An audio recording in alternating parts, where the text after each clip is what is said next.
pórtico para pátios e fabricação, instrumentação digital e dispositivos de controle para navios e outros serviços de construção e engenharia.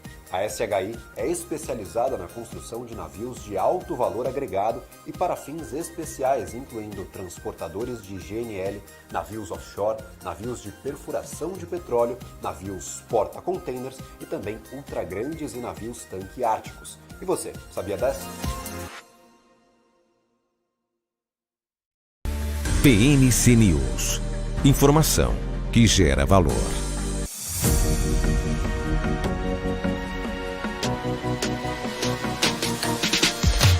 PNC News. Informação que gera valor.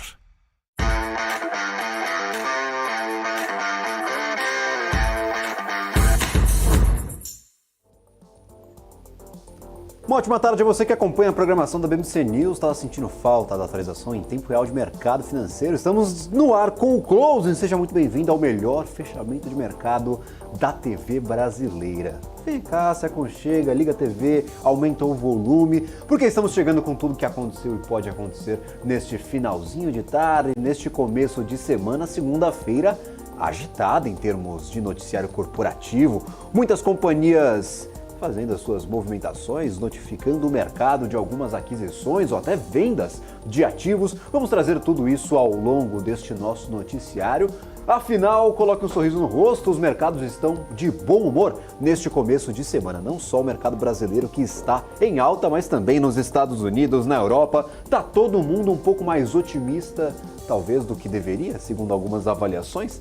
A tensão no Oriente Médio vem se escalando nos últimos dias. Nós tivemos um final de semana bastante pesado em termos de preocupações na geopolítica mundial, na geopolítica ali que acomete principalmente o Oriente Médio. No entanto, o mercado, apesar destas tensões estarem um pouco mais acirradas neste começo de semana, ainda mantém o otimismo. Será que está fechando os olhos? Será que não está levando tão a sério quanto deveria este conflito no Oriente Médio? Há indícios, segundo alguns analistas, segundo algumas casas de pesquisa, de que se o Irã efetivamente se envolver neste conflito, nós podemos talvez ter um petróleo acima dos $100 facilmente. Então, claro, são diversas preocupações, não vou falar que o mercado está totalmente tranquilizado. E temos também fatores positivos que podem sim colaborar com essa alta nas bolsas. Fato é que temos temporada de resultado começando lá nos Estados Unidos. Os primeiros resultados dos bancões na sexta-feira passada, emenda de feriado. Você que não acompanha a nossa programação, vou fazer um apanhadão. Nós tivemos resultados de Wells Fargo, de Citigroup e também de JP Morgan, o maior banco dos Estados Unidos. Todos vieram acima das expectativas. Então também temos talvez esse otimismo atiçado pelo início da temporada de resultados, pelo anseio dos investidores a conhecerem os balanços trimestrais das companhias para o terceiro trimestre de 2023. Neste momento, nós temos as bolsas nos Estados Unidos no positivo. Daqui a pouco eu converso com o Maurílio Goldner para saber como é que estão os principais índices por lá. Aqui no Brasil, este otimismo também mostra a sua carinha, vem aqui alegrar um pouco a semana dos investidores. Não estamos tão bem quanto os Estados Unidos, mas ainda estamos no positivo. 0,66% de alta para o Ibovespa, nosso principal índice acionário, que compila aqui algumas das principais companhias do país. 116.519 pontos. Estamos melhores ali do que na semana passada, quando atingimos aqueles 113.359 pontos. Foi um começo de semana um pouquinho pesado, mas em sua maioria tivemos 4 pregões positivos na semana passada. Este pregão negativo aqui, na verdade, é da sexta-feira anterior. Nós tivemos majoritariamente na semana passada uma semana de ganhos, uma semana animada para o Ibovespa, apesar daquele conflito no Oriente Médio entre Israel e Hamas. A sexta-feira foi um pouquinho mais pesada, teve um volume um pouco maior. Nós estávamos um pouco tensos sobre o que poderia acontecer. Ninguém queria segurar alguns ativos que seriam submetidos a 2 dias fora de negociação, com tudo que pode acontecer em um conflito armado, como que está acontecendo lá no Oriente Médio. Então, tivemos essa fuga, talvez alguns investidores desmontando posições para manter o capital seguro e nesta segunda-feira não vimos a cara do Ibovespa negativo. Já começamos em alta, já iniciamos as negociações em patamar positivo e assim ficamos até este momento. Eu espero que o BMC Close não traga maus ares aqui ao Ibovespa. Vamos esperar aí pelo final das negociações, pelo encerramento efetivo das negociações em Bolsa de Valores. Agora são 4 horas e 4 minutinhos, faltam 56 minutos para encerrarmos o dia aqui na Bolsa de Valores. Se o Ibov sobe, nós temos essa máxima no mercado que talvez o dólar esteja caindo. Vamos dar uma olhada no contrato de dólar futuro e é realmente o que acontece.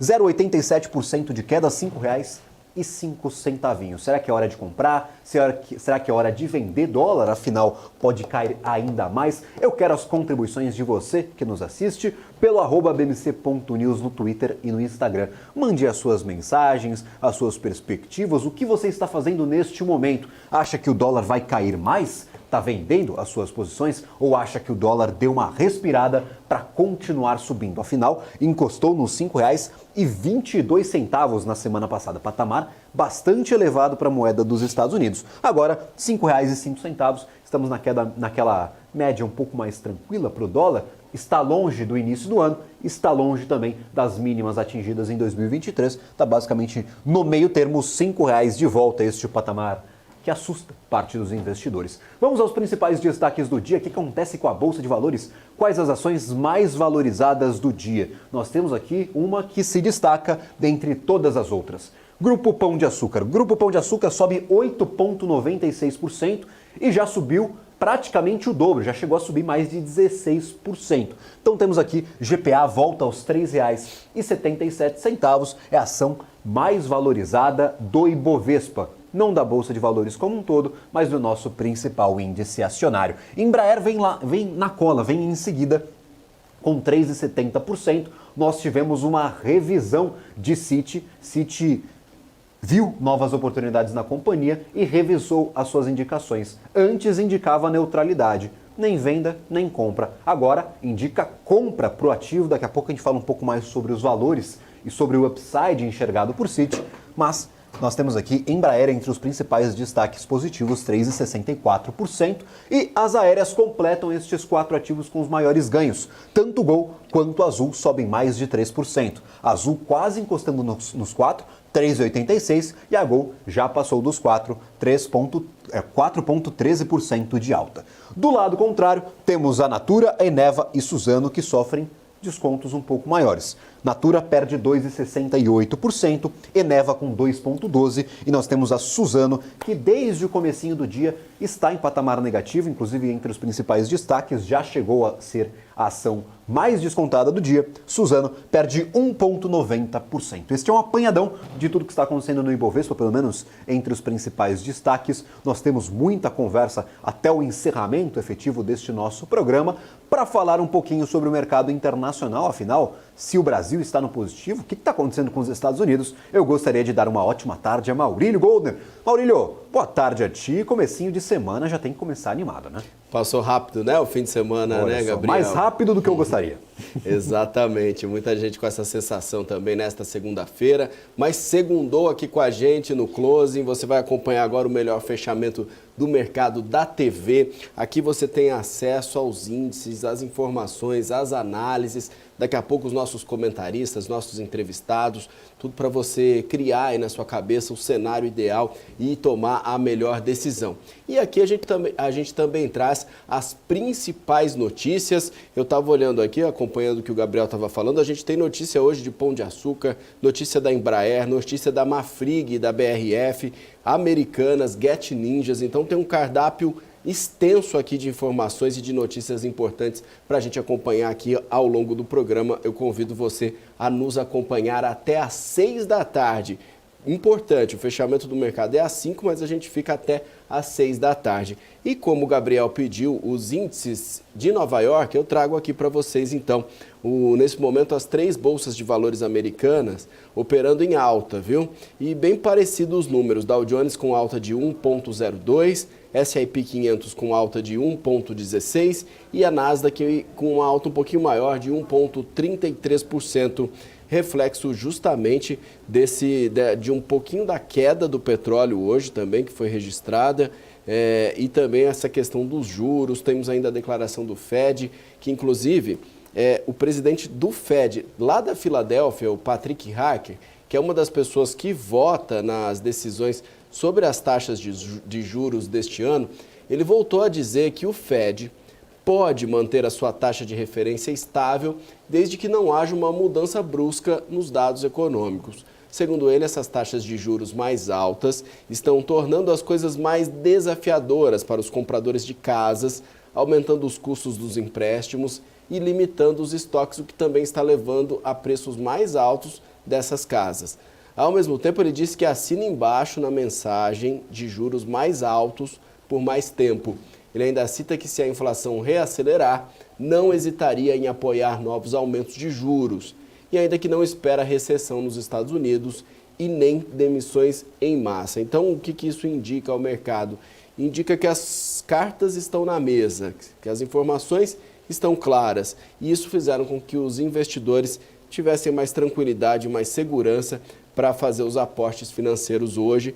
O reflexo está aí, Dow Jones, S&P 500 e Nasdaq, todas operando em alta. A gente vai acompanhar até às 5 da tarde, Gabriel. E fator curioso, viu, Maurílio? Nós temos esses indicativos de que a taxa de juros nos Estados Unidos fique mais alta por mais tempo, já era especulação no mercado. Alguns dirigentes já tinham dado essas indicações de que seria necessário estender o período de taxas mais altas para os Estados Unidos. Inclusive, foi o que assustou os investidores na última tomada de decisão. Aquele gráfico de pontos estava indicando para o ano que vem menos cortes do que indicava na reunião anterior. Nós temos um fator curioso. Agora, os dirigentes defendendo essa tese de um juro maior por mais tempo, um perigo para a inflação nos Estados Unidos, que é o combustível. O petróleo voltou a subir com força nas últimas semanas, mesmo que não esteja nos maiores patamares. Ainda está em $85. Isso é mais do que nós tínhamos para o petróleo negociado no primeiro semestre. E se mantiver este ritmo de altas, ou mesmo que mantenha este mesmo patamar, nós podemos sim ter algumas pressões maiores para a inflação nos Estados Unidos, além, claro, do mercado de trabalho superaquecido, mesmo que os salários não estejam aumentando tanto. Nós temos muita criação de vaga para os Estados Unidos, então são fatores de risco.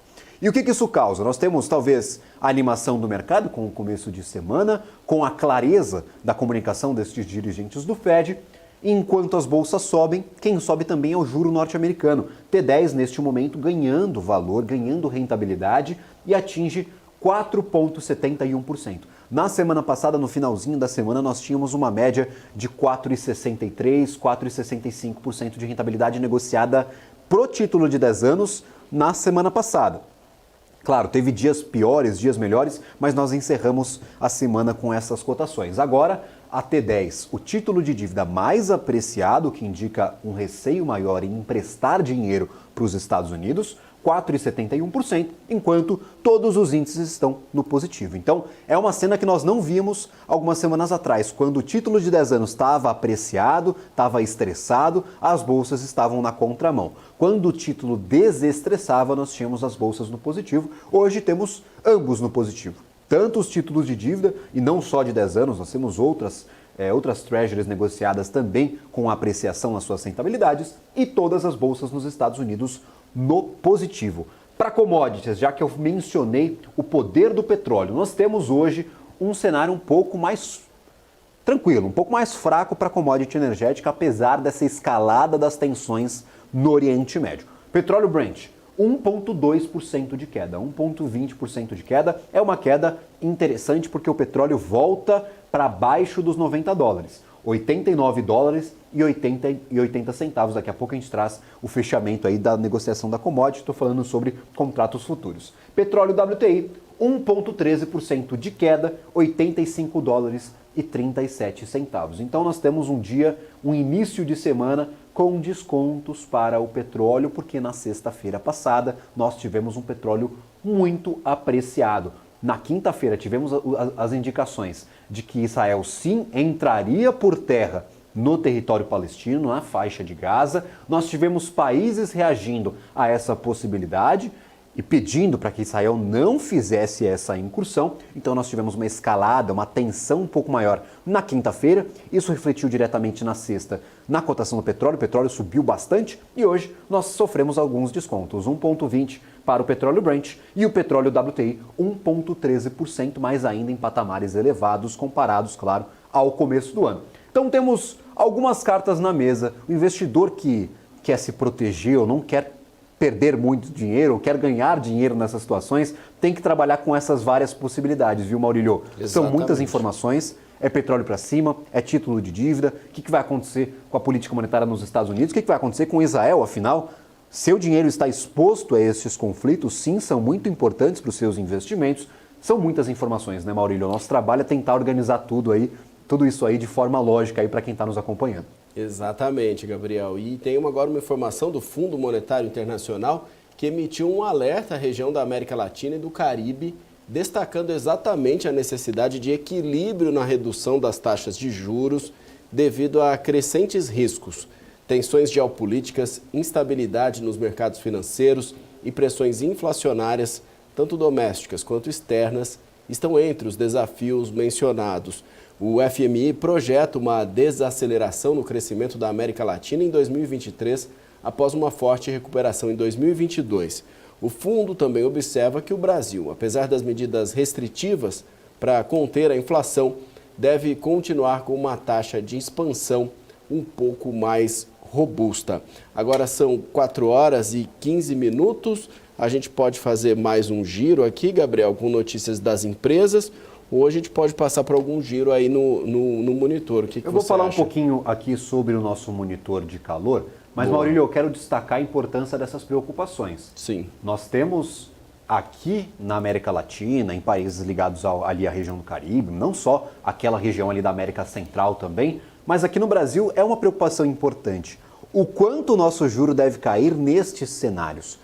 Porque praticamente o mercado não mudou as suas projeções de Selic até o final de 2024. O mercado, segundo o Boletim Focus, até tenho a última leitura por aqui, leitura que foi divulgada hoje, ainda projeta para 2024 9% de Selic no final do ano e para este ano 11,75% de Selic até o final do ano. Os cortes de 50 pontos base até o final de 2023 parece que estão já contratados. A dúvida era se o Banco Central aceleraria um pouco estes cortes, seguraria um pouco os cortes por conta de todas essas preocupações.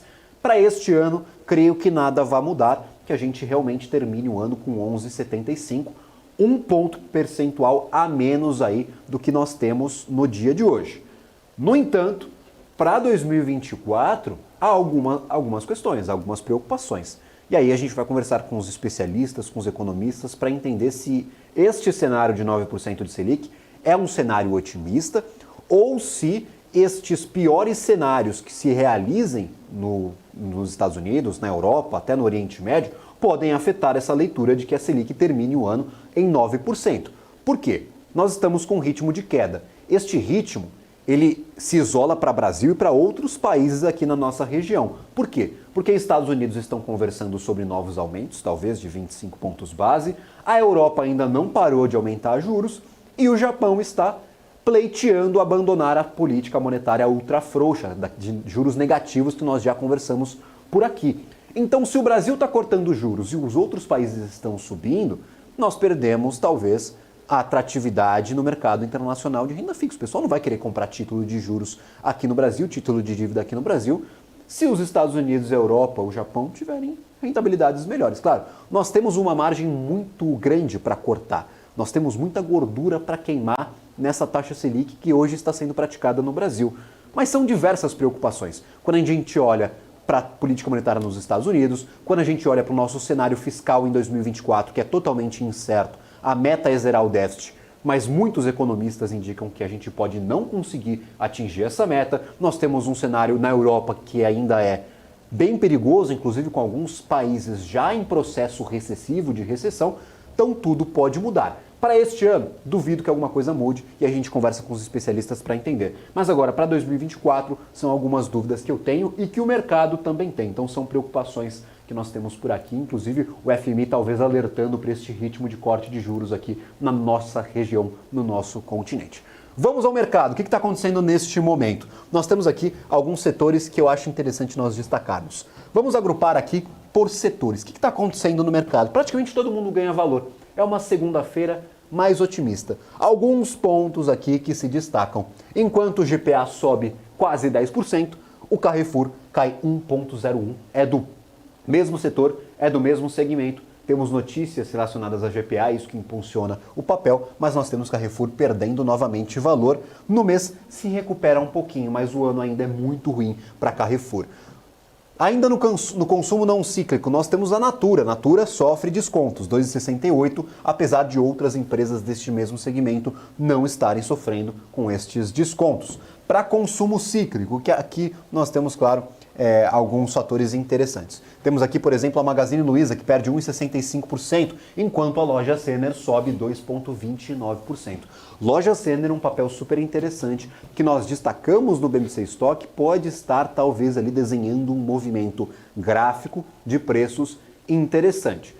Claro, o varejo tem todos os problemas que tem, o varejo apanha já há muito tempo, desde o finalzinho ali daquele período de isolamento social em 2021, subiu muito e despencou logo em seguida, mas Natura talvez aí dê alegria para alguns investidores, claro, muita gente perguntando sobre Natura aqui no chat, a gente já falou sobre o papel com alguns analistas, a gente reforça a conversa no dia de hoje para ver se Natura está desenhando um movimento interessante. Lembrando, tem analista técnico aqui às 5h30 da tarde, então fica até lá que a gente também vai falar um pouco sobre movimentação e sobre comportamento de preços. Bens industriais, e aqui eu quero destacar Gol Azul e a própria Embraer, 13,47. Claro, essas divisões são feitas pelo próprio Profit, a gente pode discordar ou não do posicionamento de algum ativo, mas a Embraer, nós temos notícias relacionadas, 3,47% de alta, recomendação de Citi, uma recomendação positiva para a companhia. Falando sobre curva de juros, vamos lá ao assunto que eu realmente queria tratar nesse meu giro aqui, ô Maurílio. Nós temos nos Estados Unidos os títulos se apreciando, ganhando um pouquinho de valor, atingindo esses 4,72 de rentabilidade. E aqui no Brasil, a curva sofre descontos, e são descontos bem interessantes. Até 2033, nós temos descontos de 1% para 2030, de 0,8% para 2033, o título de 10 anos aqui no Brasil. Então sim, hoje nós funcionamos apesar do que está acontecendo nos Estados Unidos. Não seguimos o mesmo movimento.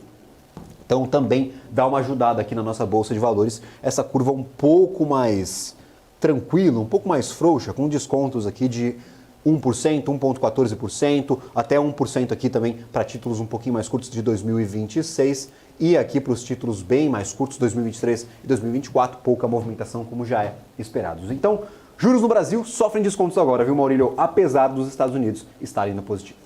Vamos aproveitar agora para falar dessas duas notícias que envolvem essas empresas que estão aí liderando as altas do Ibovespa nesta segunda-feira. Uma que é o Grupo Pão de Açúcar. E o Conselho de Administração do Pão de Açúcar aprovou a venda da totalidade da sua participação remanescente de 13% no Grupo Êxito para o Grupo Calera, em uma oferta pública de aquisição avaliada em 1 bilhão 175 milhões de dólares. O GPA, o Grupo Pão de Açúcar, vai receber 156 milhões de dólares. A conclusão dessa OPA está prevista para o final do ano. E a Embraer e a CAI anunciaram que vão ampliar a capacidade de treinamento com 2 novos simuladores de voos para atender a crescente demanda nos Estados Unidos e na Europa. O primeiro simulador já está programado para entrar em serviço no primeiro trimestre de 2024 em Londres. O segundo deve entrar em operação no terceiro trimestre de 2024 em Las Vegas. Ambos os simuladores são Phenom 300, o jato leve mais vendido no mundo, que vai dobrar a capacidade de treinamento e vai permitir que as ECTs treinem mais pilotos em um momento importante. Outra notícia envolvendo a Embraer é que a companhia estendeu seu contrato com a Skyhide Aviation, permitindo à Companhia Aérea da República Dominicana continuar recebendo suporte para componentes reparáveis para a frota.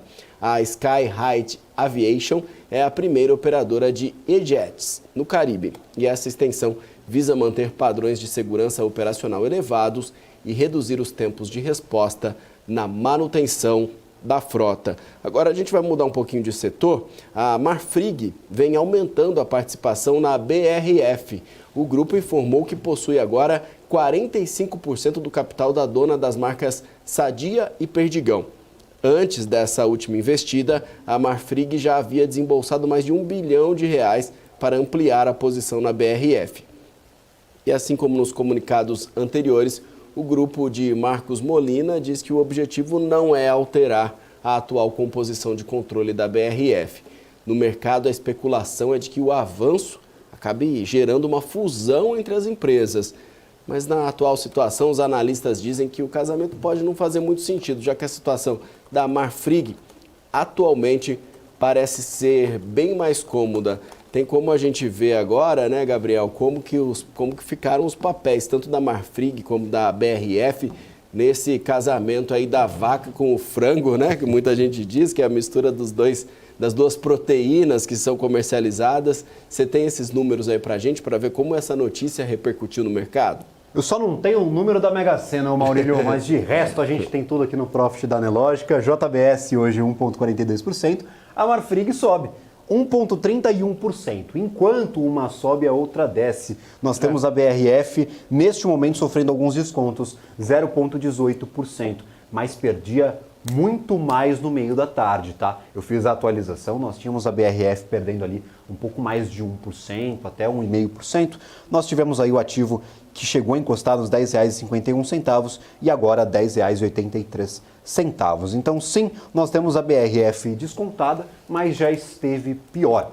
Marfrig hoje detém 45% de todas as ações emitidas aí pela BRF, então um movimento bem interessante da companhia. Lembrando, vai receber uma bolada da Minerva. Minerva fez a aquisição de 16 unidades de abate da Marfrig, vai utilizar esse capital para se desalavancar, reduzir um pouco do custo da sua dívida e também, talvez, para fazer alguns movimentos a mercado. Aumentar uma participação aqui, uma M&A ali. Não dá para chamar de M&A ainda, não dá para falar que isso aqui é uma fusão. Parece que essa relação apenas de acionistas é bem cômoda para os dois lados, né? Não, Maurílio, eu não teria muitos ganhos para nenhuma nem para outra fazer efetivamente uma M&A que envolveria uma burocracia muito grande, envolveria uma papelada daquelas, uma grana muito mais alta, 45% e aumentando de participação para a Marfrig parece de bom tamanho, mas claro, sempre podemos ser surpreendidos. A gente vai conversar com alguns analistas ao longo do nosso programa, tentar entender estes movimentos, se seria um cenário possível, talvez uma fusão entre BRF e Marfrig, o casamento da vaca com frango, né, Maurício? Como você brincou há pouco, mas por enquanto só participação acionária mesmo, questão de investimentos mesmo, né, Maurílio? Exatamente. E agora a gente traz uma notícia sobre a Get Ninjas, que a gente trouxe aqui também mais detalhes na sexta-feira com o Gabriel. É que a empresa anunciou que a Reag Alpha, fundo de investimentos multimercado, tem 60 dias para fazer uma oferta pública de aquisição de ações da empresa após adquirir aproximadamente 25% do capital social total. A Get Ninjas também refutou alegações do fundo e a CVM indeferiu o pedido da Reag para adiar uma Assembleia Geral Extraordinária programada para 23 de outubro. Gabriel, as farpas continuam aí, né? Farpas continuam, dá para ver no gráfico aqui que o mercado hora gosta, hora não gosta, tá raso, tá fundo, ou cai muito, tem dia aqui que o ativo foi descontado em cerca de 14%, ou sobe muito, como na sexta-feira passada, subiu quase 10%, depois de todas essas rusgas, essas disputas entre os acionistas, entre a administração da companhia, um dos seus principais acionistas, a Reag aumentou a sua posição para cima de 25%, isso engatilhou ou obriga a companhia, trigou, como o mercado gosta de falar, mas o mercado inventa termo em inglês para tudo, né? Ela é obrigada a lançar uma oferta pública de aquisição, uma OPA em até 60 dias, como o Maurílio já trouxe. E fez um pedido mais cedo, inclusive divulgado ao mercado hoje pela manhã, nesta segunda-feira, para fazer algumas trocas no conselho de administração da companhia. Então nós temos aí a Reag que pediu a convocação de uma Assembleia Geral Extraordinária para mudar a estrutura do conselho de administração. Essa Assembleia será sim convocada pela Get Ninjas, ainda não temos uma data, mas a companhia ela disse que realmente vai fazer essa Assembleia, vai convocar essa Assembleia de acionistas para talvez mudar. mudar o conselho de administração da empresa. Então temos essa notícia que também foi divulgada hoje mais cedo sobre o caso Get Ninjas. É uma companhia que entrou neste turbilhão de informações, neste mar de notícias e agora sobe ou cai de acordo com o que é divulgado no mercado. Olha, caía mais, tá? 2,91, caía mais de 3, eu fui pego de surpresa aqui. 2,91% de queda, R$ 4,67. Não saiu muito do lugar aí desde o anúncio de todas essas questões, viu, Maurílio? Caiu muito, subiu muito, basicamente está em estabilidade, mas provavelmente, possivelmente, nós temos uma OPA até o final deste ano. Em 60 dias deverá ser convocada pela REAG essa oferta pública de aquisição. A gente vai para um rápido intervalo, é rapidinho mesmo, não saia daí. Na volta a gente conversa um pouco mais sobre todas essas notícias que trouxemos há pouco. Fazemos aqui um giro de mercado, o que está acontecendo no mercado nacional e internacional, como é que fecharam os maiores mercados do mundo. Tudo isso você vai conferir aqui no BMC Close, o melhor fechamento de mercado da TV, mas é daqui a pouquinho depois do nosso intervalo comercial. BMC News. Informação que gera valor. Olá pessoal, eu sou Felipe Ferreira da Com Dinheiro e eu tô vindo aqui convidar vocês para assistir o nosso Você com Dinheiro, o programa que traz aí as maiores mentes do mercado financeiro brasileiro para um bate-papo de almoço com vocês. Aquele bate-papo com gestores, multifamily offices, assets, administradores e as principais empresas de capital aberto para aquele bate-papo que faz o mercado financeiro brasileiro acontecer. Todos os dias ao 12:30 aqui na BMC News. Aguardo você. BMC News. Informação que gera valor. As empresas que fazem parte do seu dia a dia estão em uma das maiores bolsas do mundo, a Nasdaq. E a boa notícia é que você pode investir nessas empresas diretamente pela Avenue, sua corretora nos Estados Unidos. Com os dados das ações dos Estados Unidos fornecidos pela Nasdaq em tempo real, o cliente Avenue pode acessar diretamente as maiores bolsas do mercado americano. Entre neste mercado de tecnologia e inovação. Acesse avenue.com.br/Nasdaq e seja bem-vindo ao mercado global.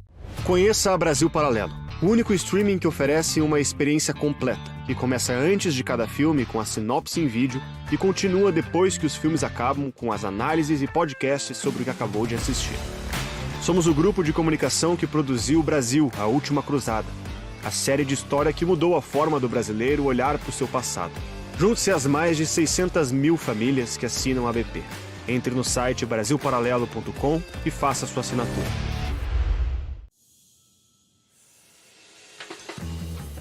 Eu sempre busquei a excelência.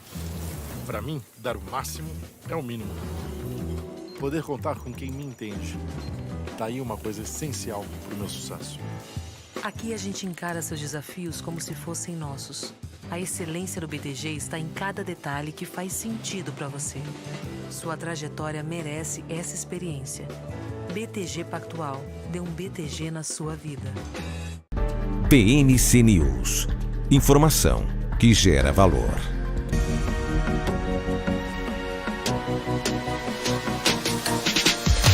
BMC News. Informação que gera valor.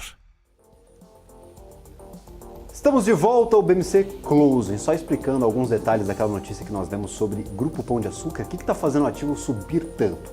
GPA já estava tentando se livrar de Êxito, recentemente fez um spin-off com as ações da companhia, separou, inclusive nós tivemos uma bagunça naquele dia, muita gente achou que o ativo estava despencando, mas no final das contas era só um ajuste patrimonial. As ações foram separadas, tudo que era referente a Êxito foi separado em um BDR negociado aqui na Bolsa de Valores. Então quem era acionista acabou ficando com uma ação de GPA e uma ação também do Grupo Êxito. Esse movimento, esse spin-off era realmente para facilitar a venda da companhia. Não só o Grupo Pão de Açúcar, mas também o seu controlador, o Casino, estão aí envolvidos nessa operação. Tanto o Casino quanto o Grupo Pão de Açúcar devem se livrar teoricamente, de 100% da sua participação no Êxito. É mais de $1 bilhão envolvidos em toda a operação, em todo o capital da companhia. Para o Grupo Pão de Açúcar, um pouquinho a mais do que $100 milhões, se não me engano, aí a gente puxa as informações daqui a pouquinho, convertendo para reais, dá quase $800 milhões. Então, são 800 milhões que entram no caixa da companhia, vão servir, claro, para amortizar algumas dívidas, para aumentar ou melhorar a estrutura de caixa da companhia. Não sei se vai ter muita aquisição não, para quem está esperando expansão, a empresa está tentando se reajustar, se reorganizar, vendendo ativos que não fazem parte da sua principal atividade, fez a venda de 11 unidades, naquele esquema de sale leaseback, você vende para alugar de quem você está vendendo depois de uma reforma. Então, fez esse movimento no começo do ano, vendeu um imóvel em Copacabana, vendeu outros ativos que não fazem parte da sua principal atividade, que são, claro, que é o varejo alimentar com as unidades de Pão de Açúcar, e agora faz a venda do Êxito, uma operação que funcionava fora do Brasil e em outros países da América Latina. Então, se livra do que não é core, fica só com o que é primordial para o funcionamento do Grupo Pão de Açúcar, e a ideia é amortizar a dívida, é desalavancar a empresa, é quitar ali alguns carnezinhos de forma antecipada e também, claro, melhorar a sua estrutura de capital. Por isso que é bem visto pelo mercado, por isso que a ação sobe 8%, mas já chegou a subir mais de 16%, quase 17% no dia de hoje. Para entender também alguns outros movimentos, afinal estamos às vésperas de uma temporada de resultados aqui no Brasil, temos algumas prévias que já foram divulgadas. Eu gostaria de convidar agora à nossa tela André Sanson, gestor da TM3 Capital. Muito obrigado pela participação, André. Seja muito bem-vindo ao Close. Olá, uma boa tarde. Sempre um prazer falar com vocês. Maravilha, André. Nós temos aí algumas prévias que já foram divulgadas, em especial de setores que são caracterizados ou característicos aí dessas divulgações prévias operacionais. Teve um pouquinho do setor de petróleo, mas bastante coisa do setor imobiliário, de incorporadoras, de construtoras. Para esse setor especificamente, o senhor vem acompanhando algo em especial? Há um primeiro momento, nós temos resultados e resultados, prévias e prévias. Tem empresa que está muito bem, tem empresa que decepcionou bastante o mercado. O que você pode destacar para nós aqui neste nosso primeiro contato, nessa nossa primeira conversa sobre o setor imobiliário, dessas prévias que você já acompanhou? Ótimo, excelente. Eu particularmente acompanho mais a tese da Moura do B, é uma tese que a gente já conversou antes, né? É uma incorporadora menos acompanhada pelo mercado, acho que em grande parte por ser uma incorporadora fora do eixo, aqui São Paulo, Rio, que é onde a maior parte atua, né? Ela é situada no Nordeste. Ela foi um destaque, acho que positivo na minha concepção de entrega de prévia. Ela está conseguindo manter um ritmo elevado de vendas, está conseguindo manter um nível de entrega, enfim, em linha com o que a diretoria da companhia tem sinalizado ao mercado, e tem sido, digamos, um outlier aí em termos de resultados positivos, porque ela tem conseguido entregar boas margens, crescimento de ROI, crescimento de lucro líquido, queimando um pouquinho de caixa, é verdade, é mais natural frente ao ciclo. E, enfim, acho que o seu pontuação foi super assim, de acordo com ela, de que de fato não foram todas as companhias que tiveram algum bom resultado de prévia operacional. Eu acho que a situação de alavancagem tem pesado muito ainda em algumas companhias, mas eu acredito que hoje, dado a precificação que essas companhias estão, né, principalmente alta renda, eu acho que a gente está encontrando uma oportunidade interessante, juntamente com a questão da queda dos juros. Eu acho que a gente vai ter uma aceleração de resultados de algumas companhias. Acho que a EZTEC é um caso claro, acho que a Cyrela também é uma tese que eu gosto bastante, e eu acho que a gente pode ter um potencial de valorização interessante para o pessoal da alta renda, que é quem sofreu mais nos últimos trimestres, né? Mas o meu destaque positivo, enfim, é Moura do B, de fato. E aí, por exemplo, nós tivemos no resultado de EZTEC, talvez o mercado não gostando muito da empresa ter segurado um pouco os lançamentos neste último mês. Eu conversei com algumas empresas que realmente me apontaram essa necessidade de talvez segurar os lançamentos neste 2023. O quanto isso é um movimento necessário para tentar esperar um pouco o cenário melhorar, para tentar vender algumas unidades que já estão em estoque, estão pesando ali no resultado das companhias em geral. O quanto segurar lançamento deve ser interpretado de forma positiva pelo mercado, ou até que ponto isso aí pode ser prejudicial para os resultados futuros dessas companhias? Ótimo. De fato, assim, acho que a minha leitura é que, assim, segurar lançamento nesse momento, eu realmente não interpreto da melhor forma, no sentido de que esse lançamento ele vai se dar a sua venda, claro, daqui a algum tempo, né? Vamos dizer assim, ao longo dos próximos 6 meses você tem uma venda mais forte, mas dado todo o ritmo de construção, né, você vai ter um período de 2 anos para desencadear essa venda, Naturalmente, daqui a 2 anos, na hora de você realizar ali o repasse para o banco, vai estar no momento que eu acho que é muito propício. Então, assim, eu vejo que o caso da Moura, só em comparação à EZTEC, está muito claro que eles estão acelerando o lançamento, porque eles estão vendo que esse momento está positivo, eles estão conseguindo manter um ritmo de venda. E, naturalmente, daqui a 2 anos, a hora que o financiamento imobiliário estiver muito mais atrativo, vai ser assim, cirúrgico esses lançamentos que estão acontecendo agora.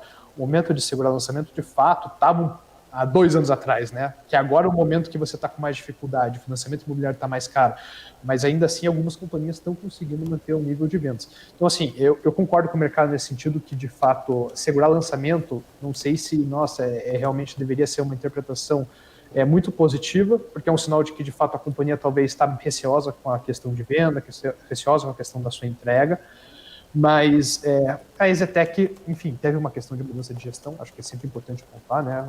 Faleceu um dos fundadores, que era uma pessoa super importante, uma pessoa-chave da administração da empresa. Isso é um ponto de dúvida que todo mundo está tentando entender um pouco melhor. Como é que a empresa vai conseguir se destacar, coisa que ela fez nos últimos ciclos, mas a partir de agora.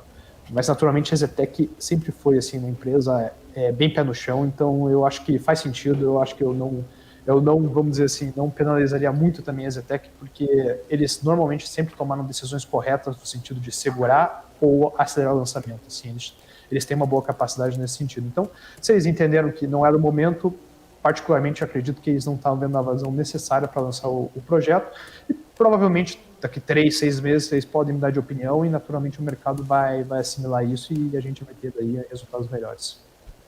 André, quando você fala dos melhores momentos que vem pela frente em relação ao financiamento, você aponta, são mais questões macro que você diria? Por exemplo, tem uma mudança em vista em relação ao FGTS, tem essa questão da queda de juros, que pode também estimular uma redução dos juros dos contratos de financiamento, de uma maneira geral, não na mesma proporção, mas de alguma forma impactando também.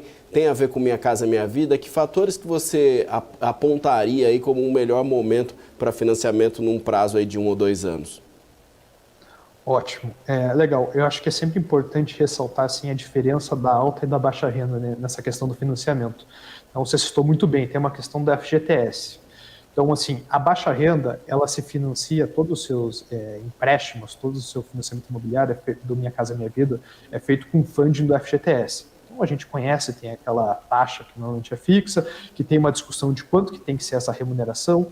A gente está numa discussão agora de talvez reajuste no STF, que isso prejudicaria, assim, o bolo do FGTS, que é limitado. Então, assim, a gente tem todo o fundo de garantidor, tem todo de garantia, né? Tem todo um pool lá de dinheiro. Parte desse recurso é alocado para pagamento das questões rescisórias e a outra boa parte dela é aplicada em infraestrutura e no Minha Casa Minha Vida, aí no programa de residencial. Nos últimos anos, vamos dizer assim, agora, teve recurso excedente, vamos dizer assim, o FGTS conseguiu suprir a necessidade do Minha Casa Minha Vida, então nunca foi um problema, vamos dizer, de poder conseguir aportar no Minha Casa Minha Vida. Quando você começa a apontar essas questões de reajuste, que discorre agora no STF, até além do gasto adicional que isso demandaria, isso talvez a gente sempre fica receoso em mexer no potinho do Minha Casa Minha Vida e faltar recurso para as incorporadoras lançarem. Eu acho que assim, o ponto central o Minha Casa Minha Vida ele depende de um funding que é fixo, que a gente sempre teve essa discussão de quanto que ele remunera realmente o trabalhador, mas que proporciona também uma estabilidade no programa do Minha Casa Minha Vida, que tem taxas fixas também. Então, assim, todos os drivers do baixa renda, eu acho que assim, são mínimos em relação à questão da taxa de juros, do financiamento imobiliário, porque a taxa do Minha Casa Minha Vida já é dada, é certa.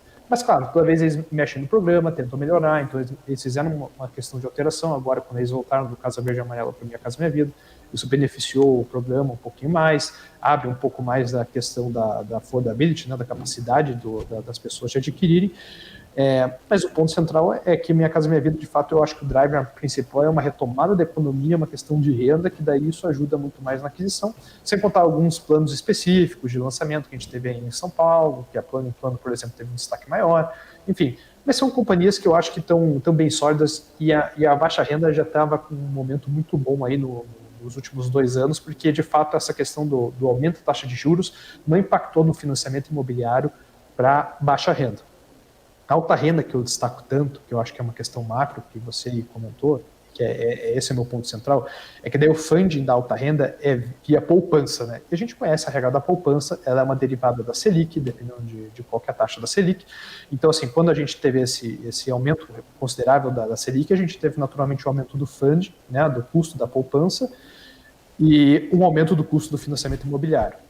Hoje, felizmente, até a alta renda tem performado um pouco melhor, porque principalmente a Caixa segurou muito a taxa do financiamento. Isso ajudou um pouco o setor também, deu um pouco de vazão, mas é natural que agora, com a redução da Selic e depois com a redução do custo de funding, que seria a poupança, provavelmente os outros bancos vão começar a baixar a taxa também. Isso vai ter um aumento aí na capacidade das pessoas de adquirir residência. Uma derivada chave, né?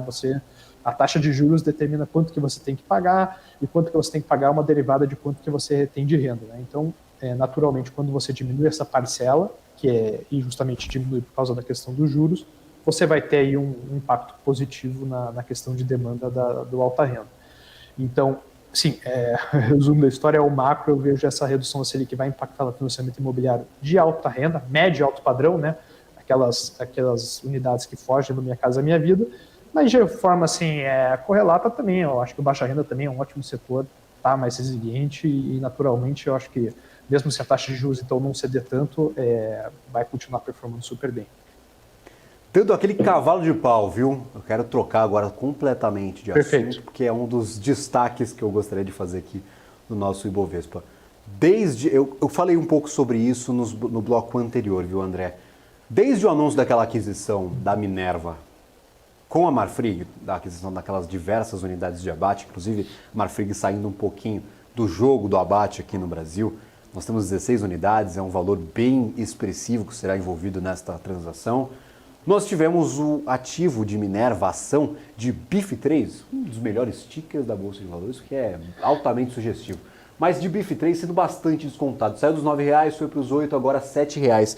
Está realmente bastante pressionada aqui a ação. Muita gente acabou apostando no ativo no dia seguinte, no day after ali do anúncio dessa aquisição, porque caiu demais, caiu bastante, brutalmente no dia da aquisição. E aí depois o pessoal acabou apostando nesse ativo, enxergando talvez algumas oportunidades no cenário que nós vivemos. Afinal, nós temos um ciclo bastante positivo para o boi, para a carne bovina. Se nós viermos aqui no setor de frigoríficos, cadê os frigoríficos? Frigoríficos agora na minha tela. Nós temos, por exemplo, a Minerva a R$ 7,91, já esteve pior no dia de hoje, que eu lembro aqui do ativo no R$ 7,80 e alguma coisa, que chegou numa mínima de R$ 7,72. Estes patamares para vocês são atrativos porque, afinal, o cenário em que a empresa está posicionada é positivo e nós temos aqui, talvez, uma empresa muito descontada depois dessas notícias foram veiculadas. É o medo do investidor dessa dívida? É talvez o medo que a empresa não cumpra o prazo de desalavancagem? Eu vou fazer essa pergunta para o André, nós tivemos um pequeno probleminha técnico. Na volta dele eu repito a pergunta.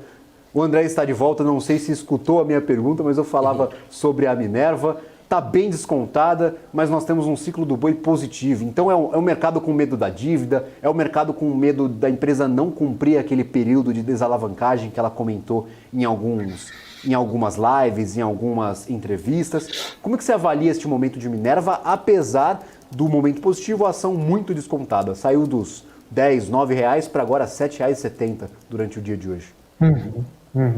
Legal, ótimo, perfeito. Escutei sim parte da pergunta e acho que você já apontou as principais questões, as principais dúvidas, né, que eu corroboro, mas eu ainda gosto muito do ativo. Então, essa aquisição, eu acho que assim, é oportunística, né, de fato, é você aproveitar um momento que um concorrente seu está numa situação de alavancagem bastante elevada e muito queima de caixa, e naturalmente você já estava falando no bloco anterior, né? Está bastante focado em integrar ali as operações, a trazer mais valor agregado, ter uma maior exposição em outros tipos de produtos, inclusive no frango, né? Então, para a Marfrig fez todo sentido, dado o planejamento estratégico que eles estão seguindo hoje, de você vender parte desses ativos no Brasil, desalavancar e continuar aí dando uma folga para você aumentar a sua exposição em Brasil Foods. Para a BIF, então, a questão, acho que um primeiro ponto assim foi um pouco o preço, que não me agradou muito, dessa questão de aquisição. Acho que foi uma questão discutível. A BIF já está negociando a um múltiplo relativamente baixo, e para a aquisição ficar atrativa, assim, você precisava, digamos, de uma entrega que não necessariamente era conservadora. Então, assim, existe um múltiplo que foi divulgado próximo aos 5 vezes, mas que dependia, assim, de algumas melhorias e de eficiências operacionais. Eu até acredito que a Minerva é capaz de entregar, mas que, naturalmente, se você tivesse uma visão um pouquinho mais conservadora, você via que o múltiplo poderia bater assim 6, 7, 8 vezes. Naturalmente, acho que esse preço já não atraiu muito. A questão da alavancagem é muito importante também. E assim, a da alavancagem, até em termos de dívida líquida e EBITDA, vai estar saudável ainda frente ao que a indústria normalmente negocia de frigoríficos. É uma indústria, historicamente, que negocia de forma alavancada. E 3 vezes seria, digamos, até uma questão, até um normal aí frente a essa indústria. Mas a Minerva já teve problema com a alavancagem no passado, né? Um papel que, na verdade, nunca foi assim tão querido pelas pessoas. Todo mundo sempre preferiu o JBS, Marfrig, porque no passado, além de ter uma exposição somente ao Brasil, né, você tinha uma questão de alavancagem assim, descontrolada, que realmente queimava toda a geração de caixa. Então, esse é um setor que, na verdade, historicamente, quem teve bonds, né, quem teve debêntures desse setor, conseguiu ser muito mais feliz do que o detentor do equity, né, até uma situação engraçada, porque os retornos sempre foram muito atrativos no crédito, né, no crédito privado, enquanto no equity teve um crescimento muito grande de EBITDA, essas empresas fizeram CAPEX gigantescos, cresceram muito a receita, mas não necessariamente aumentaram a rentabilidade. Bom, mas a questão da Minerva, acho que você contou muito bem, o ciclo é positivo. Então, também pegou no contrapé que agora o preço do boi gordo subiu bastante nas últimas semanas, o que é algo negativo, né? Porque os frigoríficos, no caso, têm melhor capacidade de repasse quando o preço do boi cai, né? E daí ele consegue melhorar essa questão de repasse do spread. Mas a tendência é de maior oferta de gado nos próximos meses e trimestres. Então, a Minerva está olhando isso, está com um olhar de médio prazo interessante e aproveitou uma oportunidade de pegar bons ativos, e eu acredito que ela pode ser bem recompensada e pode entregar um resultado excelente se ela conseguir, vamos dizer, fazer uma integração operacional como se esperado, para justamente entregar esse múltiplo que a gente estava comentando. E eu acho que é um ativo assim que eu gosto, que para mim tá descontado, e eu acho que dentro do setor de frigoríficos hoje é o que eu mais gosto, é o que mais me agrada. Mas também acho que entendo assim quem gosta dos demais ativos, mas que de fato aí estão expostos a uma situação de ciclo desfavorável nos Estados Unidos, que é o caso da Marfrig, que é o caso da JBS, e que daí eu acho que você nunca pode ir contra o ciclo nesse setor. O ideal é você sempre estar a favor do ciclo, então é por isso que a Minerva chama tanta atenção. André, inclusive a gente trouxe essa notícia hoje aí envolvendo a Marfrig e a BRF. O mercado até fez uma piada aí, que é o casamento da vaca com o frango, porque são 2 setores ali, duas proteínas diferentes, mas que tem essa sinergia aí, né? E o mercado também, aqui a gente já está só na especulação, só o bate-papo mesmo, mas falando de se isso realmente seria conveniente, uma fusão das duas empresas, ou se não, melhor deixar do jeito que está, todo mundo, uma participação aqui, outra participação ali, cresce a participação e fica bom para todo mundo. Qual que é o seu ponto de vista em relação a isso? Ótimo. Bom, conhecendo o Molina um pouquinho, de já escutar ele bastante, participar de algumas reuniões, eu acho que ele não está tão animado assim com a fusão, porque fazendo umas contas simples, você vê que, na verdade, ele diminui a participação dele realizando a fusão, né? Ela provavelmente cairia dentro dessa empresa combinada para baixo dos 30%. E hoje ele tem mais de 60% da Marfrig e agora controla, por meio da Marfrig, 45% da BRF. Então, assim, eu acho que hoje ele já consolida todo o balanço da BRF na Marfrig, ele já tem o controle das duas empresas, basicamente, mesmo ele não tendo a posição majoritária da Marfrig na BRF, hoje é inequívoco que ele tem toda a influência dentro do conselho de administração, dentro da diretoria, ele consegue eleger, está muito claro que ele hoje tem controle sobre as decisões futuras da companhia. Então, eu não acho que ele vai propor essa fusão no curto prazo, assim, eu acho que ele vai manter do jeito que está, porque assim ele continua do jeito que ele provavelmente gosta, que é mantendo o controle, tomando as decisões das duas companhias, e de fato, como ele já está consolidando, ele já consegue ver esse resultado dentro da Marfrig, né, eu acho que já está suficiente para ele. Mas claro, existem outros fatores que influenciam assim, né, nessa questão, você também botar no mesmo nome, você também poder, vamos dizer assim, reduzir uma série de custos que você tem quando você realiza uma fusão, né, e de fato você diminui uma série de custos, mas acho que hoje eu não vejo essa fusão acontecendo, acho que já está satisfatório, dada essa questão que de fato ele diminuiria, essa parte engraçada, ele acabaria perdendo parte do controle, vamos dizer assim, ele diminuiria a participação dele realizando essa fusão. Aquele negócio, né? Complicar para quê? É a máxima do mercado. Fala, cara, eu vou complicar para quê? Vai a burocracia danada, vai buscar sinergia, contrata escritório, contrata um monte de assessor para fazer M&A, aí tem uma complicação danada. André, muito obrigado pela participação, prazer tê-lo por aqui. Já deixo o convite aí para próximas vindas ao nosso fechamento de mercado. Nós comentamos aí algumas das boas notícias que nós tivemos durante o dia de hoje, então muito obrigado mesmo, agradeço imensamente por esclarecer aí alguns pontos deste nosso mercado brasileiro. Eu que agradeço, é um prazer sempre conversar com vocês e com certeza vamos marcar as próximas aí para a gente continuar conversando. Um abraço. Maravilha, um abraço a ti e autorização de Ibovespa. O que acontece com a Bolsa de Valores, Maurílio? Vamos ver. Temos neste momento. Está quase fechando, hein? 16 horas e 54 minutos, está quase fechando. Falta pouquinho, 0,80% de alta. Deu uma animada, hein? Alguém deu um choque aqui no nosso Ibovespa. A Bolsa volta a subir, 116.668. Não deixou de subir em nenhum momento. Perdeu um pouquinho de força durante a tarde, nós tínhamos ali o Ibov em 0,4%, 0,5% de alta, agora 0,80% se aproxima de 1% e de volta aos 116 mil pontos. Principais destaques positivos, continua aqui a dominância total de Grupo Pão de Açúcar, bem menos afiado, bem menos animado que no começo do dia.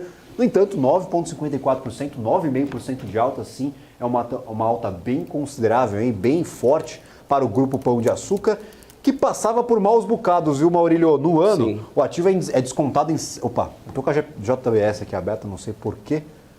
Daqui a pouco eu trago aqui essa atualização, não estou conseguindo puxar o dado de Grupo Pão de Açúcar consolidado aí de 2023, mas eu vou pegar este dado e já trago já, viu, Maurílio? Maravilha. Enquanto isso, Gabriel, a gente traz mais informações, mais notícias. Agora, o destaque tem relação com a privatização da Sabesp. Pode trazer aqui para mim, pessoal?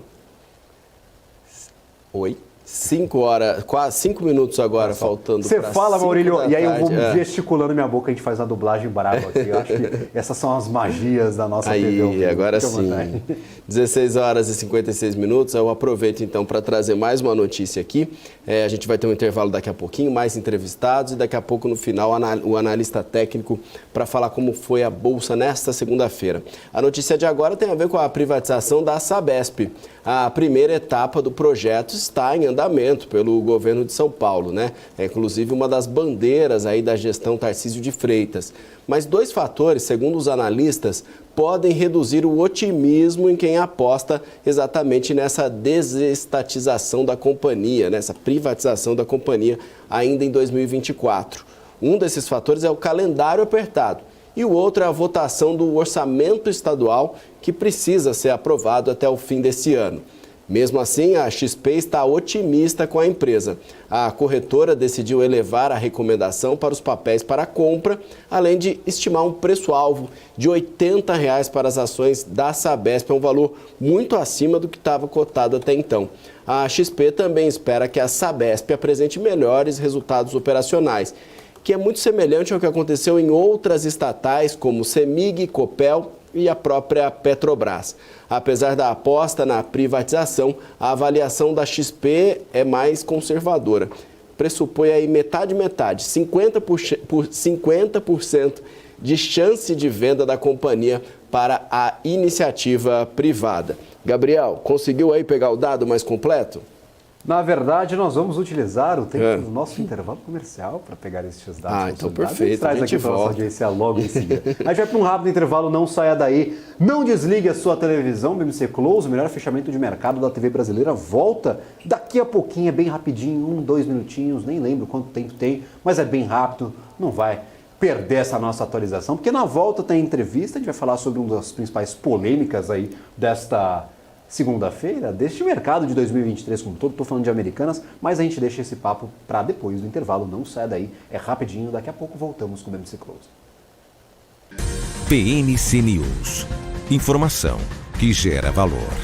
No pré-market você fica por dentro de todas as notícias que vão impactar os mercados no Brasil e no mundo. Eu sou Marco Prado e junto com os melhores analistas vamos ajudar a preparar o seu dia, sempre trazendo informações importantes e as atualizações das bolsas internacionais e os mercados futuro.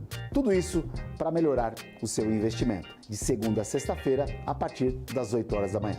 BMC News. Informação que gera valor. A minha vida foi e é marcada por grandes histórias. Olha o gol, olha o gol, olha o gol. Depois dessa curva, vem pra vitória. Sonhos, objetivos, conquistas. Prepare o seu coração. Tive o privilégio de narrar e contar algumas delas. Na ponta dos dedos. Vibrar com elas. Me chamam de narrador de emoções. Faça festa. Mas, na verdade, eu narro escolhas. Escolhas que se tornam vitórias. Escolhas de quem fez história. É do Brasil, o Brasil inteiro. Escolhas que mudaram vidas, inclusive a minha.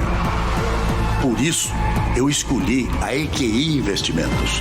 O parceiro que me orienta na hora de investir e que me dá autonomia para conquistar meus objetivos. E você, que tal começar a investir nas suas escolhas? EQI Investimentos. Invista em suas escolhas. Olá, eu sou o Felipe Nascimento e te espero junto com o Marco Saravalli aqui no BMC Market. Aqui tem debate com os convidados, análise dos principais assuntos do dia. Você vai saber o que impacta a economia e o mercado financeiro. Com opinião, claro, de quem entende do assunto. Nosso encontro aqui no BMC Market é de segunda a sexta-feira, às 2h30 da tarde. BMC News. Informação que gera valor. BMC News. Informação que gera valor.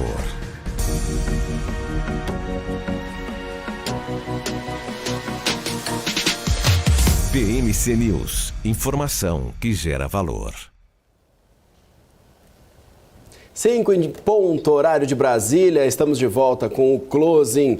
Antes da gente ver como foi o dia da Bolsa de Valores, os leilões estão rolando, vai um tempinho até essas informações estarem condensadas e organizadas, a gente está fazendo isso para você, mas antes eu queria trazer o fechamento dos mercados nos Estados Unidos. Dow Jones fechou em alta de 1,02%, S&P 500 em alta de 1,16% e a Nasdaq também em alta de 1,2%. Em relação às commodities, a gente já trouxe aqui o petróleo com uma ligeira queda e o dólar hoje vai também uma pequena queda, hoje cotado a R$ 5,03. A gente foi para o intervalo falando um pouquinho sobre o Grupo Pão de Açúcar. A gente vai abordar isso, inclusive, com o nosso próximo entrevistado, mas o Gabriel ficou devendo um dado, e aqui é assim, Gabriel, você falou, ficou ali com a pendência, então agora você tem que resolver. Você conseguiu já a pesquisa e tem as informações sobre esses dados do Grupo Pão de Açúcar? Já consegui, vou melhorar meu score aí da dívida com a nossa audiência. Tenho o dado consolidado já de Grupo Pão de Açúcar. Eu falei que estava apanhando, realmente está apanhando em 2023, muito descontada a ação de GPA ou PECAR. Está pecando neste 2023, 77,06% de queda. Realmente um desconto muito expressivo. Hoje está animada a ação com essa notícia da venda da rede colombiana de supermercados Êxito. Vamos conversar com um especialista agora, Flávio Conde, analista da Levante Ideias de Investimentos. Muito obrigado pela participação, Flávio. O mercado gostou, agora o Grupo Pão de Açúcar se livra praticamente desta operação na América Latina. Cassino se livra de mais um ativo, parece que está fazendo um leilão aí com os diversos ativos que administra. Como que você recebeu essa notícia? Realmente é uma melhora para a companhia? Beneficia ali na desalavancagem, beneficia nas operações ali, na melhora dessa gestão operacional? Como é que você vê toda essa venda de Êxito e, claro, estes valores envolvidos na operação? Então, boa tarde a todos, obrigado pelo convite mais uma vez.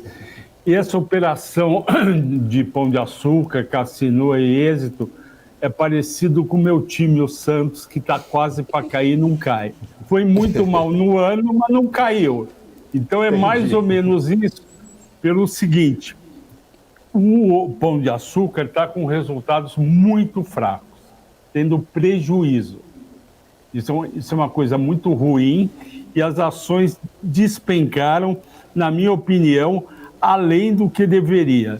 Eles têm uma dívida líquida de 2.942 bilhões e esse dinheiro, obviamente, vai ajudar. A dívida bruta é 6.200, então eles tinham mais ou menos no caixa uns 3 bi. Com esse dinheiro que vai entrar, 700 milhões, ajuda bastante, que não era esperado, mas não resolve. Não resolve em que sentido? Em primeiro lugar, é muito complicado você ser acionista de uma companhia que dá prejuízo todo trimestre. Primeiro ponto. Segundo ponto, o mercado brasileiro bateu muito forte em todo o varejo, e o varejo veio para um patamar, digamos, de realista para pessimista. Vocês lembram que em 2021 o quanto se pagava por todas as empresas, pela Via, pela Magalu, pela Renner, pelo Pão de Açúcar, Açaí, todo mundo. E agora, Pets também, agora mudou o patamar. Então, hoje, eu recomendei para quem ainda tem ações do Pão de Açúcar e também os BDRs da Êxito, né, o EXCO32, que vendessem a posição, porque não tem um cenário favorável para os resultados.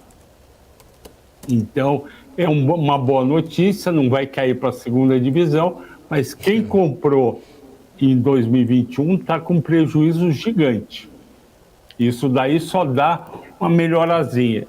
E esses casos, eu falo o seguinte: é melhor realizar o prejuízo rápido do que ficar acendendo vela para defunto e para defunto ruim, porque não vai ter bons resultados nos próximos trimestres. É isso. Maravilha, até vou trazer o mapa. Eu não acredito que eu fiz isso. Vamos lá, ferramentas, novo gráfico. Acabei de abolir o gráfico da minha tela. Mas vamos lá. Eu estou com o Grupo Pão de Açúcar aberto aqui na minha tela e eu consigo puxar as ações desde 2021 para nós desenharmos este movimento que o senhor mencionava. A ação deu uma bela de uma valorizada lá no comecinho de 2021, afinal os mercados estavam voltando, estavam todos animados com o fim da pandemia de Covid-19. Acabou que o fim foi postergado, a gente ainda vive esses impactos da pandemia até o dia de hoje, mas de 2021, comecinho de 2022, ainda tínhamos muitos reflexos desta pandemia. Então, em 2020 tivemos uma queda forte, 2021 o ativo se apreciou e desde o topo lá em 2021, vamos puxar uma linha reta aqui até a negociação no dia de hoje, é bem rudimentar mesmo, só para dar uma exemplificada, mas já perdeu bastante dinheiro, viu, Flávio? Então, para Grupo Pão de Açúcar, nós temos aí um desconto de mais de 50%, no ano de 2023, mais de 70%. Então, realmente, o ativo Opa, eu fiz um desenho errado aqui, ó, peço perdão. Vou desenhar novamente uma linha reta até o patamar deste momento, mais de 90%. Então, 50% eu fui até generoso, mais de 90% de queda aí para Grupo Pão de Açúcar, desde os maiores patamares negociados em 2021. Agora, R$ 3,76, nós tínhamos na época o ativo aqui sendo negociado basicamente a 35, 40 reais. Então, realmente, muita coisa, muito desconto, mais de 90%. E aquele negócio, o Santos não caiu, mas você vai apostar que o Santos vai ser campeão brasileiro no ano que vem? Acho muito difícil, né, Flávio? Então, não estou querendo desmerecer o time de ninguém, pelo amor de Deus. Mas é a realidade. É bom esclarecer. Mas é a realidade. Aquele negócio, vou manter na minha carteira um ativo que não vai ter um bom desempenho, não tem boas perspectivas operacionais, tem boas notícias, afinal, não caiu para a segunda divisão, colocou estes 700 milhões em caixa, mas 700 milhões não resolvem a vida de Grupo Pão de Açúcar no momento. Então nós temos aí essa perspectiva na avaliação do Flávio, não vale a pena insistir em Grupo Pão de Açúcar, porque num curto prazo, num médio prazo, a gente não tem perspectiva talvez de melhora brutal para a recuperação de todos os valores que foram perdidos, né, Flávio?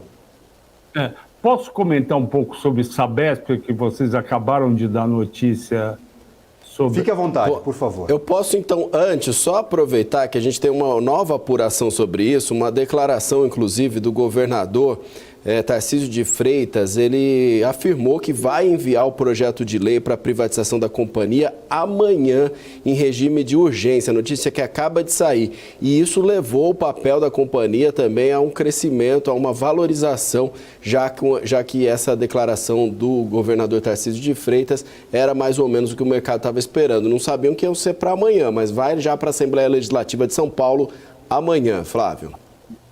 Então, é no que eu ia comentar. O processo de privatização está sendo extremamente bem feito, não tem percalços. Vocês tinham comentado de duas questões, perto de eleição e também a questão do orçamento. Eu acho que isso daí não atrapalha.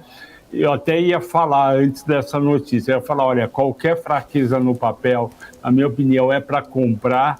Eu tenho um preço justo de R$ 75,00 para a época da privatização, que na minha conta pode ocorrer entre junho e julho. A equipe, presidente, algumas diretorias da Sabesp, vem um pessoal muito bom e com muita experiência do BNDES, gente que já privatizou empresas. A parte de relações com investidores, com a nova RI, ficou muito boa, deu uma melhorada. Eu vi todo aquele Sabesp Day que eles fizeram pelo online. Eu estou muito animado e tem uma coisa fundamental que nem todo mundo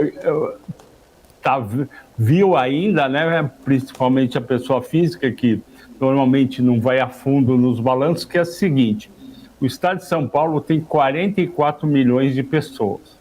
Só 28 milhões são servidas pela Sabesp. A impressão que dá para qualquer pessoa é o seguinte: a Sabesp está em todo o estado de São Paulo, e ela vai ter que sair para outros estados, gastar dinheiro, comprar concessões, correr o risco de ir para outras regiões para aumentar e crescer. Mas isso não é verdade. Isso, na verdade, ela pode de 28 milhões para 44 milhões de pessoas só na parte de água, que é fundamental, na parte de esgoto é mais ainda. E a pergunta é, por que isso aconteceu?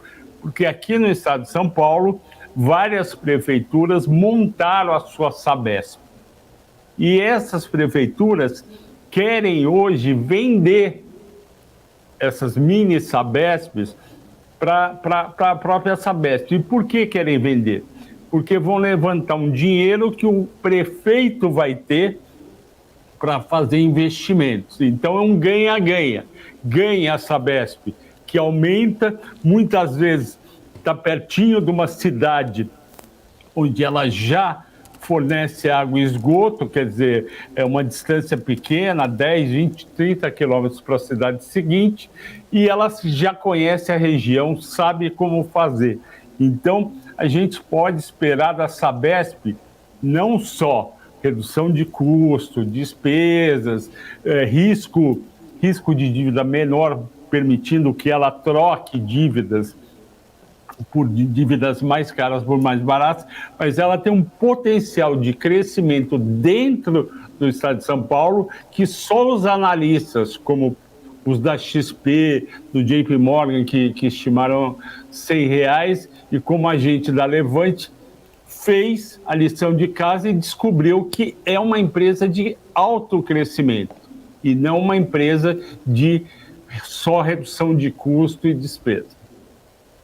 Aquela questão, muita gente especulando, talvez, o preço estabelecido para a Sabesp, um preço justo, e a partir do momento da privatização se teria destravado ali um pouquinho a mais do que isso, mas a gente está vendo agora, até trazer a Sabesp aqui, se eu conseguir no meu monitor de calor, a ação da Sabesp, a cotação atual, até para atualizar essa conversa com quem está nos assistindo, Sabesp neste momento negociando a R$ 62,00, R$ 62,81. Realmente essa indicação, qual que é o preço do alvo da Levante, Flávio, só se você puder... 74 para a época da privatização. E é uma projeção conservadora. A projeção, se não me engano, do JP Morgan de R$100 é ela já privatizada. Então, depois da privatização, provavelmente eu vou ouvir os novos controladores da diretoria e vou refazer a minha projeção. E vai ter notícias novas. Além disso, a Sabesp já está renovando, já renovou com o principal cliente dela, que é 47% da receita, que é a cidade de São Paulo. Ela renovou num processo muito interessante. Ela vai passar todo ano 7% da receita da Sabesp em São Paulo para a prefeitura. Então, não é só o atual prefeito que é favorecido, são todos os prefeitos, que é mais justo, porque a população quer todo ano ganhar, e não só um prefeito receber todo o dinheiro e investir. Então, a privatização da Sabesp e provavelmente da Sanepar no Paraná e da Copasa em Minas Gerais é um ganha-ganha. E eu descobri uma coisa muito importante. Eu fui para Sertãozinho especificamente. Eu tenho um amigo que é diretor da companhia, e ele contou o seguinte: por que o esgoto não está com todo mundo? Lembra, tem aquela questão, né, que o Instituto de Água Brasil e outros falam: nossa, que absurdo, culpa do prefeito, o prefeito não pensa em voto, está debaixo da terra, não é que nem rodovia. Mas a verdade é o seguinte: tem muita gente, é uma questão de educação, que não quer pagar por esgoto. Isso daí eu descobri num conference com a Copasa. A Copasa falou: a pessoa não quer pagar por esgoto. O que ela faz? Ela bota o lixo fora de casa e problema do lixo. Então, a gente também, o esgoto tem uma entrada muito menor no Brasil, e não é culpa de prefeito e governador, mas sim um trabalho de conscientização, porque muita gente não quer pagar 10, 15, 20 reais para ter acesso ao esgoto, que é uma coisa fundamental para a saúde e para o IDH, inclusive, das pessoas no Brasil. Isso mesmo. Vale dizer, né, só para pontuar aqui, Flávio, que a gente trouxe a notícia, que existe um trâmite dentro da Assembleia Legislativa. A própria Casa Legislativa já fez algumas consultas, algumas audiências públicas, inclusive pelo interior do Estado, para coletar as opiniões da população a respeito disso. Mas a declaração do Tarcísio veio justamente num evento da ABMAC, o 8º Congresso Brasileiro da Indústria de Máquinas e Equipamentos. Ele afirma que amanhã vai ter uma reunião com a base governista. Lembrando que a Assembleia Legislativa, a base é favorável a Tarcísio de Freitas. Então ele vai explicar ponto a ponto, tópico por tópico, todos os dispositivos dessa proposta de privatização, e a ideia é amanhã mesmo, então, apresentar o projeto de lei à Assembleia Legislativa. Tem todo o trâmite, tem aprovação nas comissões, e aí a estimativa é que o projeto, de fato, seja votado em plenário, segundo o governador, entre novembro e dezembro de 2023. Então, essa notícia aí super atualizada e em cima do que a gente conversou, né, Flávio? E antecipada, né? Porque, se eu não me engano, das últimas conversas que nós tínhamos, a perspectiva era primeiro semestre de 2024 para este processo, talvez ser votado na Câmara dos Deputados, ser concluído até o final de 2024. Então, nós temos uma antecipação, viu, Maurílio, do que poderia acontecer com este processo. Claro, é um tema polêmico, vai ser jogado para lá, jogado para cá, mas nós temos, como você mencionou, uma base que é favorável ao Tarcísio de Freitas e favorável, talvez, também a essa agenda de privatizações. Nós já tivemos algumas discussões sobre privatizações da mobilidade urbana aqui na própria cidade de São Paulo, de alguns mecanismos que são administrados pelo Estado, e agora a Sabesp deve entrar nessa conta. E aí eu acho que até é importante a gente destacar, o Flávio, já tem clareza sobre como será feito esse processo de privatização? Será um follow-on como foi feito com a Copel? Você já tem alguma ideia do que seria mais fácil seguir aí com este processo, ou que seria melhor ou mais benéfico para a companhia?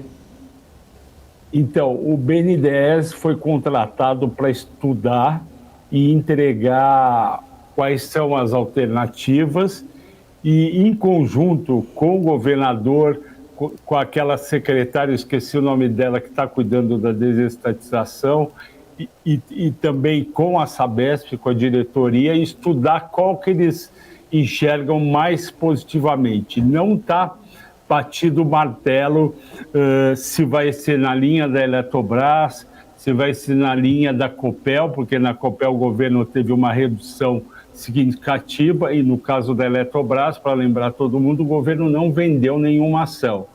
Mas, de toda forma, o processo tem o trâmite, aí depois de votado na Assembleia vai escolher o modelo, aí depois faz o que chama Pilot Fishing, que é visitar alguns grandes assets que poderiam ancorar a operação para ver se eles estão dispostos. Passado esse Pilot Fishing, que é relativamente rápido, em 15 dias, eles iriam para o roadshow e depois para a venda das ações, mas não está definido se são emissão de novas ações, se são emissão com venda do governo ou se é só venda de governo. O importante é, vai ter um novo controlador, vai entrar dinheiro no caixa da companhia e a companhia vai crescer mais ainda, vai lucrar mais e vai ser, ela já é eficiente, ela vai ser mais eficiente ainda, e ela ainda tem, que é importante comentar, 13% da dívida dela é em dólar. Essa dívida é uma dívida barata, que veio dos organismos internacionais, principalmente da época que não se conseguia dinheiro internamente.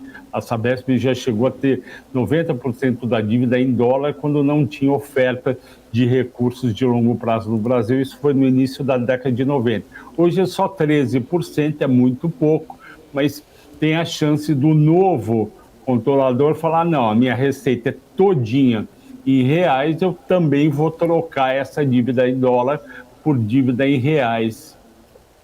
Ô Flávio, o papo tá bom, mas passou rápido, mas eu ainda tenho um assunto para tratar com você que tem a ver com Americanas, porque hoje a gente está super factual aqui, a gente está super na linha do que está sendo discutido e das notícias que estão saindo. Então eu quero trazer uma declaração do empresário Carlos Alberto Sicupira, que atualmente é membro do Conselho de Administração da Americanas, e ele disse que ficou em choque ao saber dessas inconsistências contábeis apresentadas no balanço da empresa. Ele falou sobre isso na Comissão de Valores Mobiliários, um depoimento que foi obtido pela Folha de São Paulo, e ele falou exatamente sobre essa surpresa que ele tinha, né?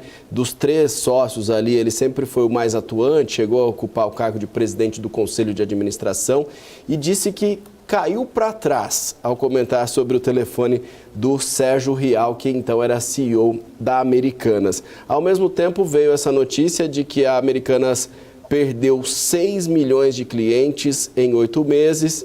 Queria que você analisasse também essa notícia e comentasse, tem saída para a Americanas? A Americanas ainda pode se recuperar ou essa já é uma página virada dessa empresa tão importante e tão marcante na vida dos brasileiros? E aquela pergunta, né, Maurílio? Perdeu 6 milhões e 200 mil clientes. Para onde foram esses clientes? Porque não está no balanço de nenhuma das outras grandes varejistas mais do um Brasil. mistério, né? Mais um desses mistérios. Para onde foi? Se ele ficou surpreso, ele que era sócio referência, ficou surpreso, ele que estava na empresa com Gutierrez no dia a dia durante tantos anos, se ele ficou surpreso com esse rombo, imagine nós que não estávamos no dia a dia. Segundo lugar, a perda já era esperada, mas esses clientes não foram necessariamente, como alguns imaginavam, para a Via e para a Magalu. E eu acredito que esses clientes eles se espalharam em várias coisas, porque, por exemplo, eles vendiam muito chocolate. Então, você tem outros lugares, você lembra? Você entrava na Americanas, era aquele monte de chocolate de cara. Celular, tem outros lugares para comprar. Então, eu acho que houve uma pulverização. Me preocupa muito mais o tanto que a Shein vendeu o ano passado, 7 bilhões de reais, e ela ainda tem isenção com 250 doses. Mas voltando ao caso das Americanas, para não desviar o foco, eu acho que é um caso muito difícil de conseguir uma saída para a companhia e a companhia ficar de pé. Muito difícil mesmo, porque a dívida é impagável. Você não tem como pagar, mesmo que... Porque por mais que você reduza o tamanho da empresa para ela ficar com menos prejuízo, você não vai gerar receita, EBITDA e fluxo de caixa para pagar 40 bi. Então, ela entra num modo parecido com a OIBR e ela vai ter que reduzir a dívida até um tamanho que seja compatível com quanto ela vende. Mas quanto que ela vai estar vendendo daqui a um ano, por exemplo? E os bancos provavelmente vão perder boa parte do que emprestaram para elas, os fornecedores também, porque ela não tem como pagar esse dinheiro, a não ser que o grupo de referência entre de dinheiro. Fora isso, ela não tem como gerar dinheiro. É aquele negócio, né, Flávio? Não tem outras empresas, no caso da OIBR3, acho que esse é o comparativo mais óbvio. Você tem uma base de clientes para vender, você tem a sua estrutura de 5G, a sua estrutura de telefonia, a sua estrutura de televisão. Americanas tem loja, que na maioria é locado, e você tem o produto dos outros. Você tá o seu negócio é vender o produto dos outros. Então, se você não tem muitos ativos para serem vendidos, os poucos ativos que estão sendo vendidos pela companhia, inclusive já foram encerradas as negociações porque não atingiram o valor mínimo ou o valor justo pelos ativos, que é o caso da administradora da Imaginarium, da Phuket, que a gente trouxe aí na última semana. Então, faltam ativos para essa desalavancagem. A gente tem, por exemplo, Iguatemi não, a Allos, que é um exemplo recente, está enxugando o seu portfólio, vende um prédio inteiro, vende o shopping. Agora, Americanas, você não tem tantos ativos assim para serem vendidos a bilhões de reais para conseguir amortizar essa dívida de 40 bilhões.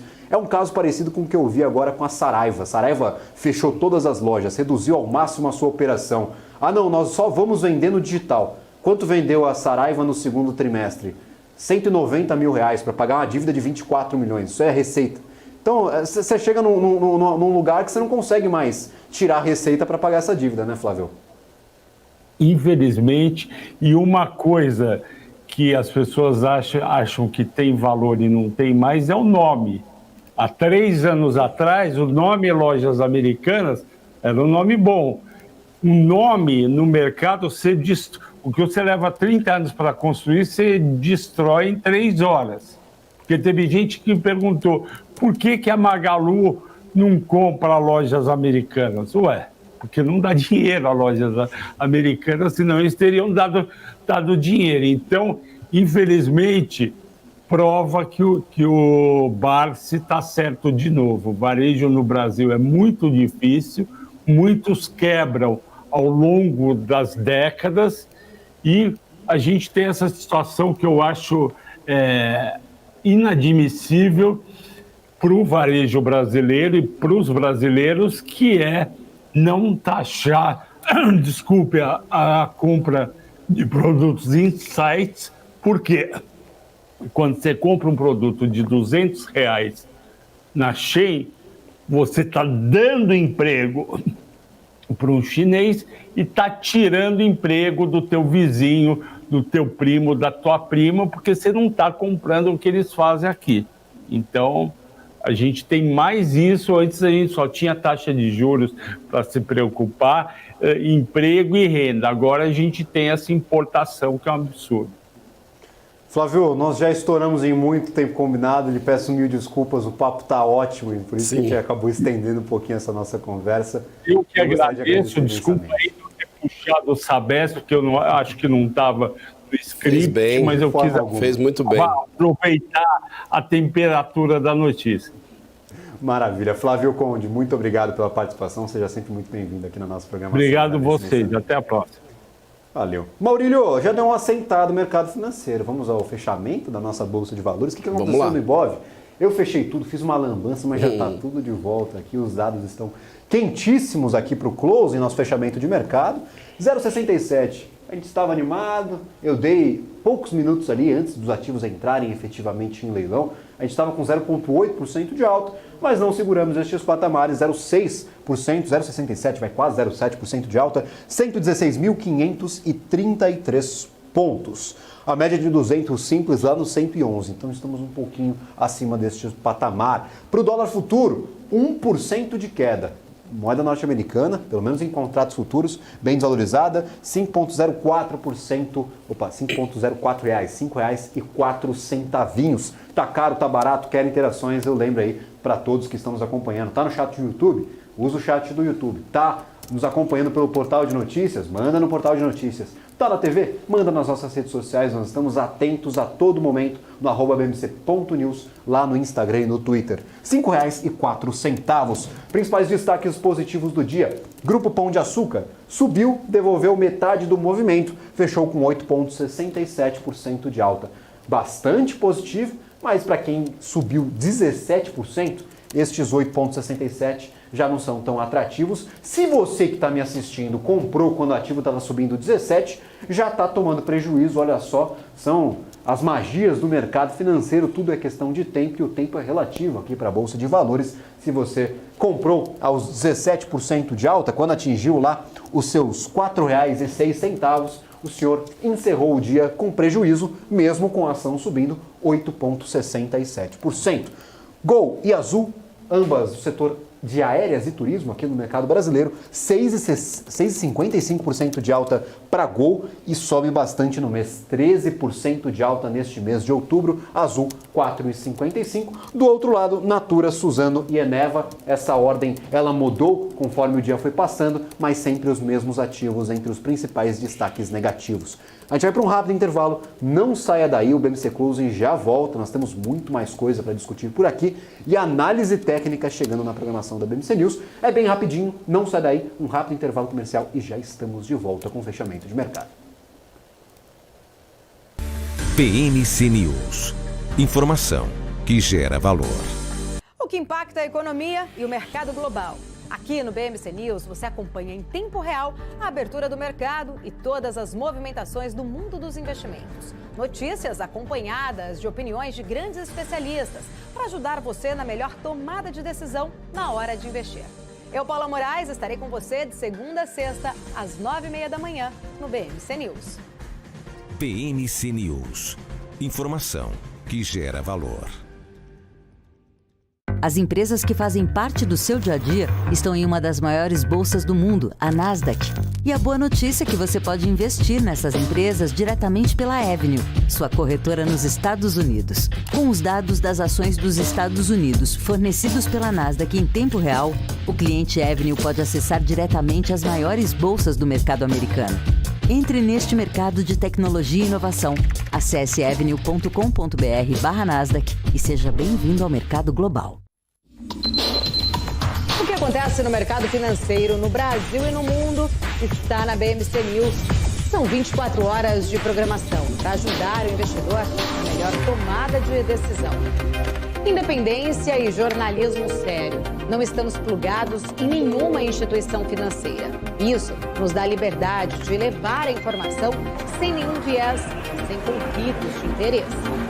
Ser a ponte entre as notícias, empresas, especialistas e os investidores. Tudo de uma forma dinâmica e com uma pitada de bom humor. Informação que gera valor, você sempre vai encontrar na BMC News.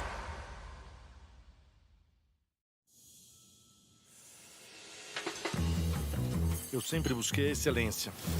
Para mim, dar o máximo é o mínimo. Poder contar com quem me entende. Tá aí uma coisa essencial para o meu sucesso. Aqui a gente encara seus desafios como se fossem nossos. A excelência do BTG está em cada detalhe que faz sentido para você. Sua trajetória merece essa experiência. BTG Pactual. Dê um BTG na sua vida. PNC News. Informação que gera valor.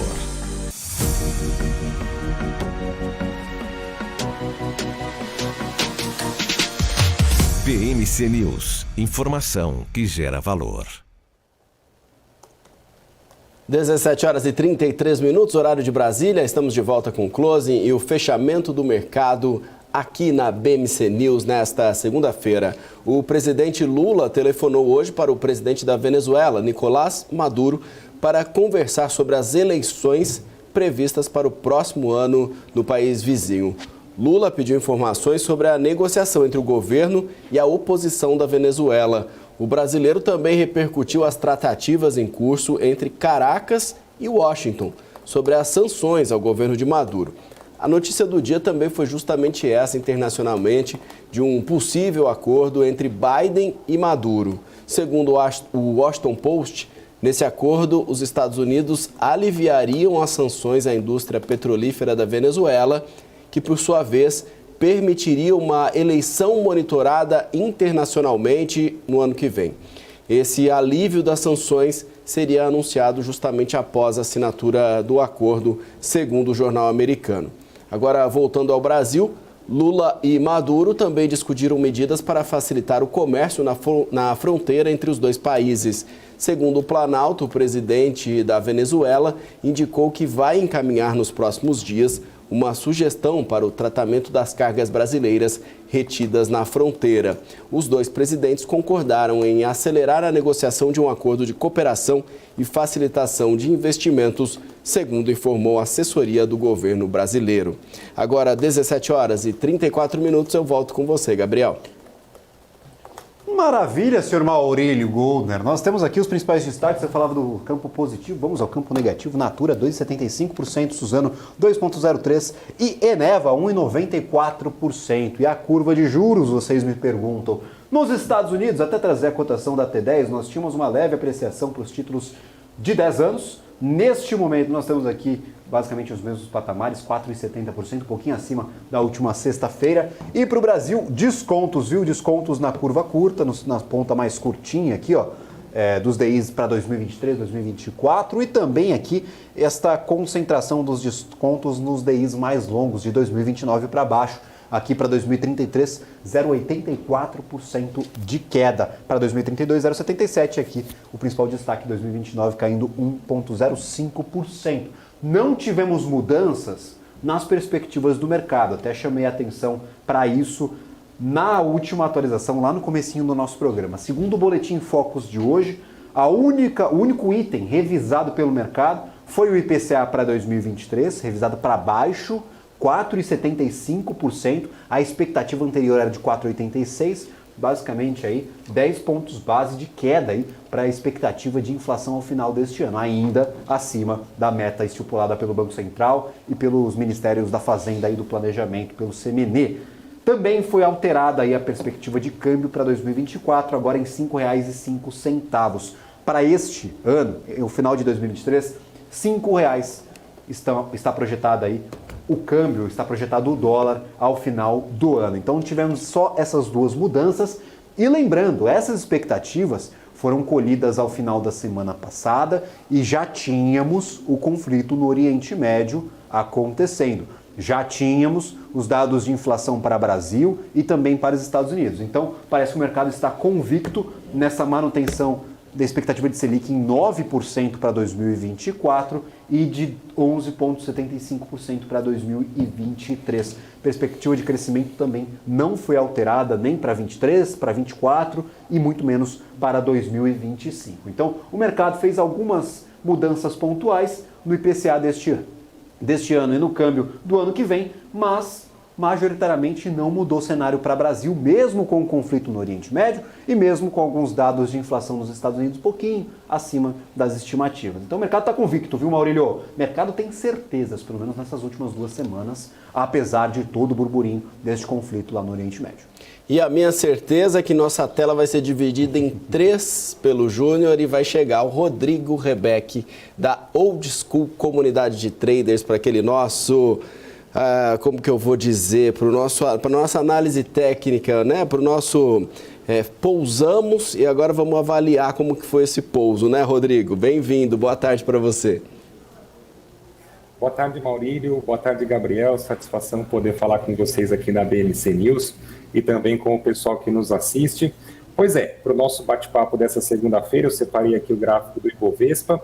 As ações do Grupo Pão de Açúcar que fecharam foram as maiores altas de hoje da nossa bolsa e as ações da Natura que foram as maiores baixas. Então, se vocês me permitirem, vou compartilhar a tela aqui para que a gente possa dar uma olhada com mais atenção nesses ativos e, caso vocês quiserem me interromper, fazer algum comentário, sem problema algum, a gente faz aqui o nosso bate-papo, tá certo?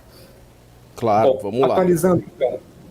Atualizando então a nossa audiência em relação ao nosso Ibovespa, como eu comentei na segunda-feira passada, a gente tem um ponto de bastante interesse do mercado na casa de 115 mil pontos. Logo no começo de 2023, lá em janeiro, nós tivemos esse topo com forte entrada dos vendedores que derrubaram o nosso índice até ele chegar aqui dentro dessa nossa região de suporte, uma região de interesse do mercado dos últimos anos, arredondando ali na casa dos 100 mil pontos. Então, no começo ali do ano, nada, essa entrada dos vendedores em 115 mil derrubou a nossa bolsa em 16%. Porém, uma vez feito esse fundo do mercado nessa região importante, aí perto dos 100 mil pontos, nós tivemos o forte rally do Ibovespa, seguindo também os índices americanos, e de novo, a região aqui dos 115, que até então era uma região de resistência, a partir do momento que ela foi rompida, ela funcionou como suporte, 4 vezes até a gente pode mencionar nos últimos meses, ali entre 115 e 114 mil pontos. Na semana passada, nós tivemos esse movimento forte, até esse candle, esse forte pimbar com a entrada dos compradores, foi naquela sexta-feira do começo de outubro, onde nós tivemos o payroll, mas a leitura que a gente consegue fazer é que aqui, essa região de 115 mil pontos, 114 mil pontos, é uma região de interesse. O Ibovespa chegou a fazer um falso rompimento aqui de ruptura, com uma forte entrada dos compradores nesses patamares de preço, e desde o final da semana passada e o começo dessa, de novo, o Ibovespa trabalhando acima de 115 mil pontos e pode-se desenhar uma alta até essa região de topos que nós tivemos aqui em 2023, entre 121 mil pontos até 124 mil pontos, que a gente poderia considerar uma valorização de 4% até 6,5% mais ou menos. Lembrando sempre a nossa audiência, ao nosso espectador, que o Ibovespa tende a ser muito sensível aos mercados externos, principalmente ele tende a acompanhar os índices americanos, tende a pegar carona aí em Wall Street, principalmente seguindo S&P 500, Dow Jones e Nasdaq. Vamos ver como que a nossa bolsa se comporta aí nas próximas semanas, mas vale o alerta do nosso índice estar trabalhando de novo acima desse ponto de interesse dos 115 mil pontos. Segundo papel para a gente poder conversar são as ações do grupo Pão de Açúcar, as ações que chegaram nos últimos dias para fazer a mínima em 3,15. A gente olhando apenas para o gráfico da companhia, pode ser uma chance, uma oportunidade tentadora de você comprar as ações do grupo Pão de Açúcar a preços descontados. Se a gente considerar que o papel em 2021 fez a máxima ali em 17,10, nesse momento seria uma desvalorização de mais de 80%, ou seja, poderia ser uma oportunidade do investidor alocar no grupo Pão de Açúcar a preços descontados. Grande notícia do dia de hoje foi justamente a venda da participação do grupo Pão de Açúcar na companhia Éxito, que é, aí a gente falando, um grupo de varejo, a maior companhia de varejo da América do Sul, e a venda dessa participação do grupo Pão de Açúcar trazendo uma entrada de 790 milhões para a companhia.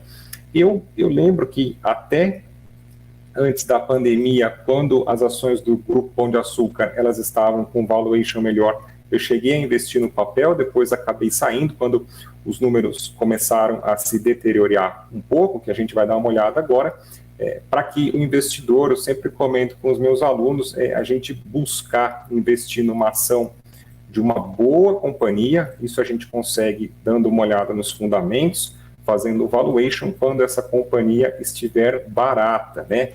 Geralmente quando os preços assim estão descontados. A gente olhando o gráfico do Pão de Açúcar, existe um ponto de interesse em 5,5. Se caso o mercado realmente fizer um fundo e encontrar compradores, nos próximos dias a gente pode ter as ações testando aqui 5,50. E acima de 5,50 chama a atenção essa nossa região de resistência, onde a gente pode ver como nos últimos anos veio encontrando vendedores entre 8,75 até 10,75, pensando aí num rally de médio prazo. Se o papel conseguir superar os 5,50, vindo para esses níveis aqui poderia ser uma valorização de 100% aí a 200%, um potencial de multiplicação forte das ações do Grupo Pão de Açúcar. Quando o preço da ação, ele geralmente está bem barato assim, numa pequena movimentação do mercado, geralmente o investidor consegue um grande retorno, a gente considerando pontos percentuais, não do valor ali do preço da ação, mas em termos percentuais, essas ações mais baratas, elas tendem a se multiplicar mais rapidamente. Porém, a gente não pode se concentrar apenas no gráfico, é importante a gente dar uma olhada nos fundamentos da companhia. Hoje, o Grupo Pão de Açúcar não distribui dividendos. Se caso o investidor quiser alocar no ticker, né, no PCAR3, tem que entender que nesse momento é uma ação de valorização e não ali para eventualmente você ganhar com a sua posição de dividendos. Pessoal, tá me ouvindo? Tá tudo certo na transmissão? Pode seguir, Rodrigo. Pode seguir. Estamos acompanhando seu raciocínio aí. Tá bom. Aqui congelou a tela aqui, então vamos lá. Outro indicador importante, Pão de Açúcar sofrendo bastante nos últimos anos em termos de lucratividade. A gente pode ver aqui no lucro por ação, esse gráfico aqui, vamos ver se ele carrega aqui para a gente. Esse gráfico pode desanimar um pouco o investidor, porque a gente tem, desde 2020 aí, início da pandemia, o Grupo Pão de Açúcar apresentando queda no lucro por ação e nos últimos 2 anos até operando no prejuízo. Esse setor de varejo é um setor muito concorrido, não é um setor fácil, apesar da gente ter aqui, quando a gente pega o VPA, que ele traz uma ideia de valor justo do papel. Rodrigo, realmente nós tivemos um pequeno congelamento na tua tela. Vou pedir para você descompartilhar e compartilhar novamente o teu gráfico. Por favor, enquanto isso, eu só vou dar uma atualizada aqui em como fechou o setor. Nós tivemos Grupo Pão de Açúcar neste momento aqui com 8,67, mas vamos usar o setor de supermercados e atacarejo para ver se realmente foi uma alta espalhada ou pontual de Grupo Pão de Açúcar. Nós temos aqui Grupo Pão de Açúcar, Carrefour e Açaí. 1,29% de alta para Açaí, Carrefour 1,11%. Estavam no positivo, mas realmente só, essa notícia que fez o ativo disparar. Eu estou com o Grupo Pão de Açúcar, está 27% aqui, mas não é isso, tá, gente? Nós tivemos aqui, deixa eu só voltar, vamos de volta aqui ao Ibovespa, nós tivemos apenas 8% de alta para o ativo, não sei porque o meu profit está indicando 27%, mas daqui a pouco eu dou uma olhada nisso.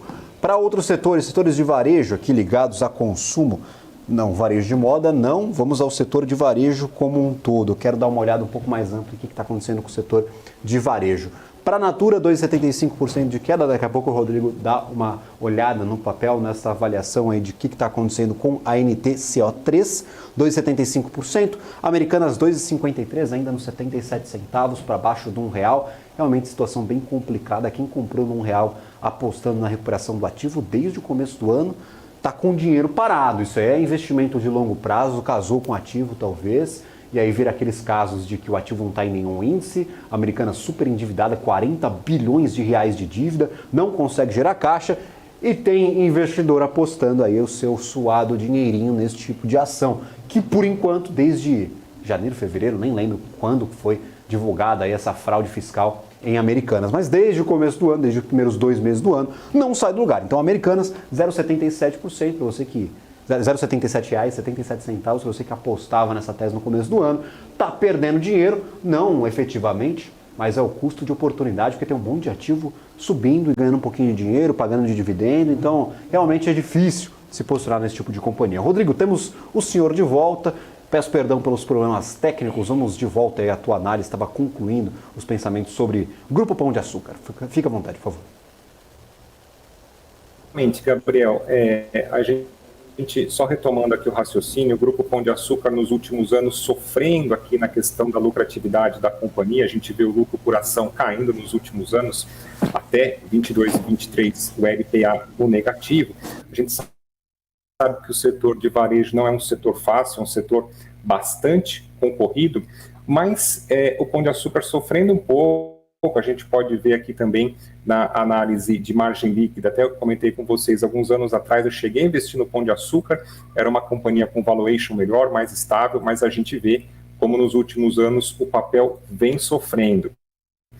Nesse momento, a gente tem alguns números, não fica totalmente alinhado, né, porque a gente pode hoje comprar o papel bastante descontado, com praticamente aí 91% de desconto do preço em relação ao valor patrimonial da companhia.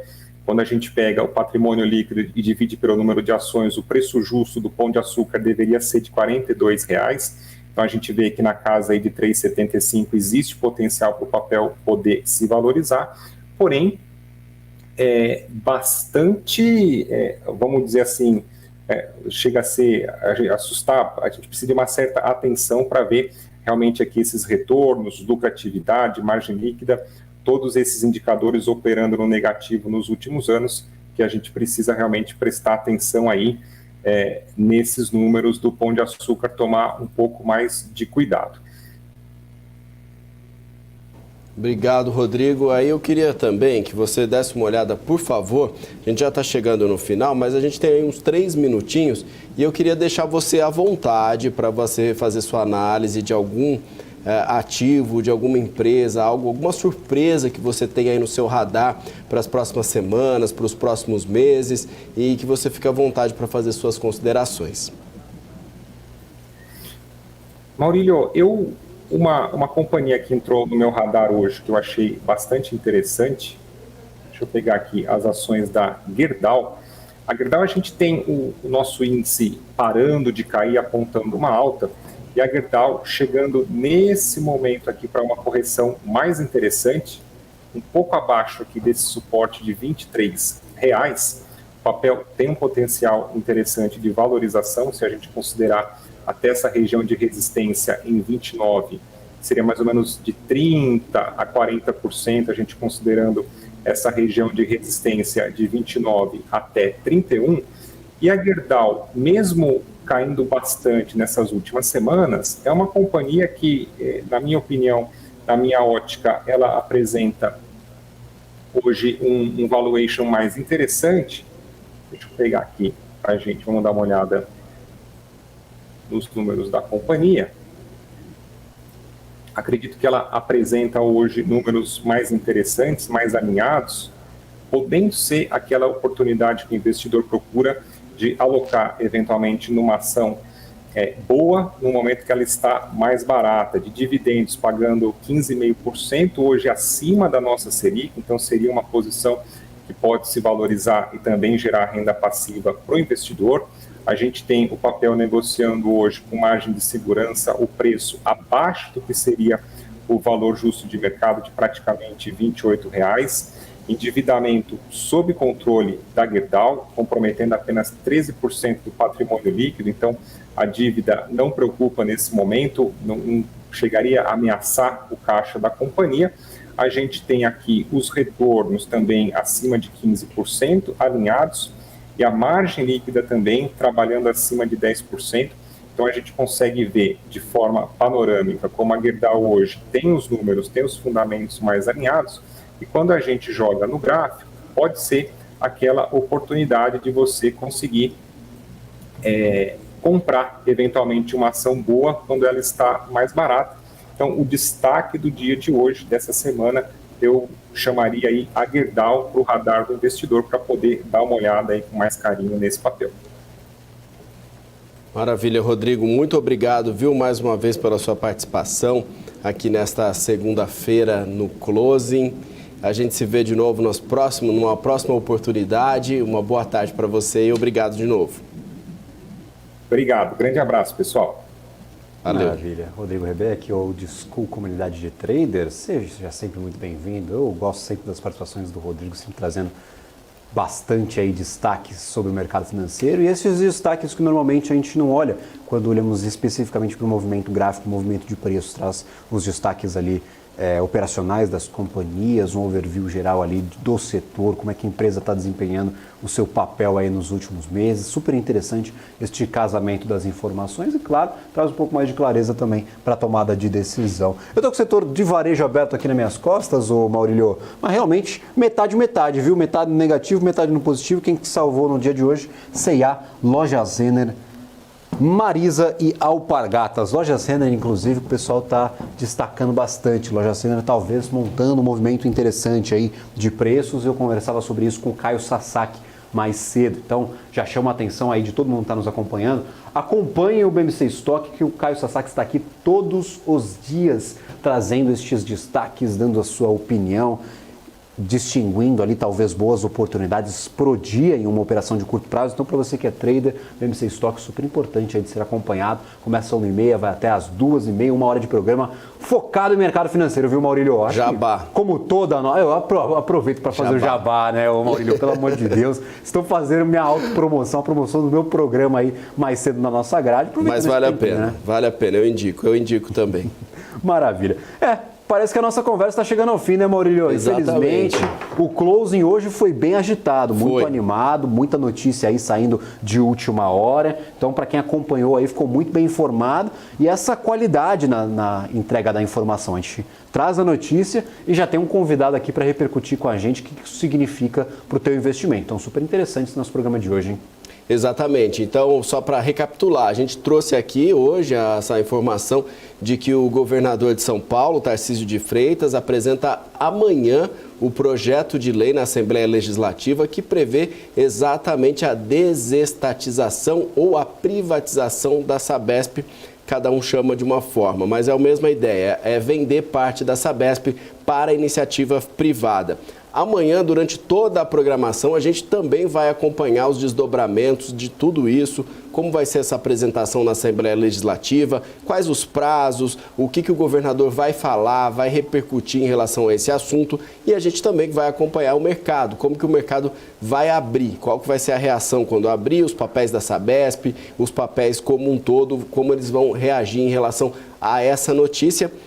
Isso é assunto para amanhã, e aí no fechamento do dia a gente está aqui de volta a partir das 4 horas da tarde. Eu deixo o meu boa tarde para você e deixando o convite para você voltar amanhã às 4 aqui no Closing. Gabriel, uma boa tarde para você também. Uma ótima tarde, Maurílio Golder. Estejam sempre presentes no melhor fechamento de mercado da TV brasileira. Estamos aqui todos os dias trazendo este acompanhamento em tempo real do que está acontecendo na Bolsa de Valores e claras justificativas, quando existentes, de o que e por que está acontecendo. Vamos chegando ao finalzinho, vamos a um rápido intervalo, mas continue por aqui que tem bastante coisa interessante na programação de hoje. Um abraço para todos e até amanhã.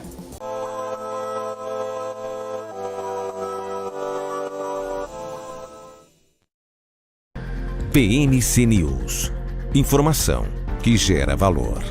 No pré-market, você fica por dentro de todas as notícias que vão impactar os mercados no Brasil e no mundo. Eu sou Marco Prado e, junto com os melhores analistas, vamos ajudar a preparar o seu dia, sempre trazendo informações importantes e as atualizações das bolsas internacionais e os mercados futuro.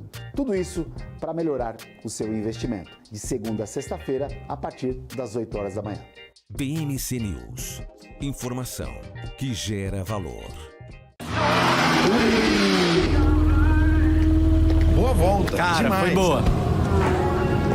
E aí, Ju, tá curtindo? Espera aí, Razi, é que eu tô só baixando o novo aplicativo do EQI pra abrir minha conta. Mas você não precisa fazer isso com calma? Não, é facinho. Deve ser até mais rápido que essa sua volta. Mais rápido do que minha volta de Porsche. Você duvida? Baixa o aplicativo. Amigos da EQI. E vai se criando um clima terrível no Autódromo de Interlagos. Vamos acelerar. De um lado, temos Luiz Razia. Do outro lado, temos Júlia Václavic. Bora, Razia. Precisa melhorar esse tempo. Tá no papo, tá no papo. Haja coração, meus amigos. Como ela tá indo, Nelsinho? Ela já fez o reconhecimento facial. Razia acelera pelo mergulho e vai se aproximando da subida dos boxes. Olha a Júlia finalizando. Vai ganhar, vai perder. Perdeu! Ganhou! Mas na verdade, quem ganha mesmo é você, que consegue abrir sua conta na EQI Investimentos tão rápido quanto o tempo que você levou para assistir esse filme aqui. Tesouro Direto. Tenho certeza que você já ouviu falar nele. Mas você sabe o que ele é? Esse é o quadro BMC Explica e o tema de hoje é Tesouro Direto.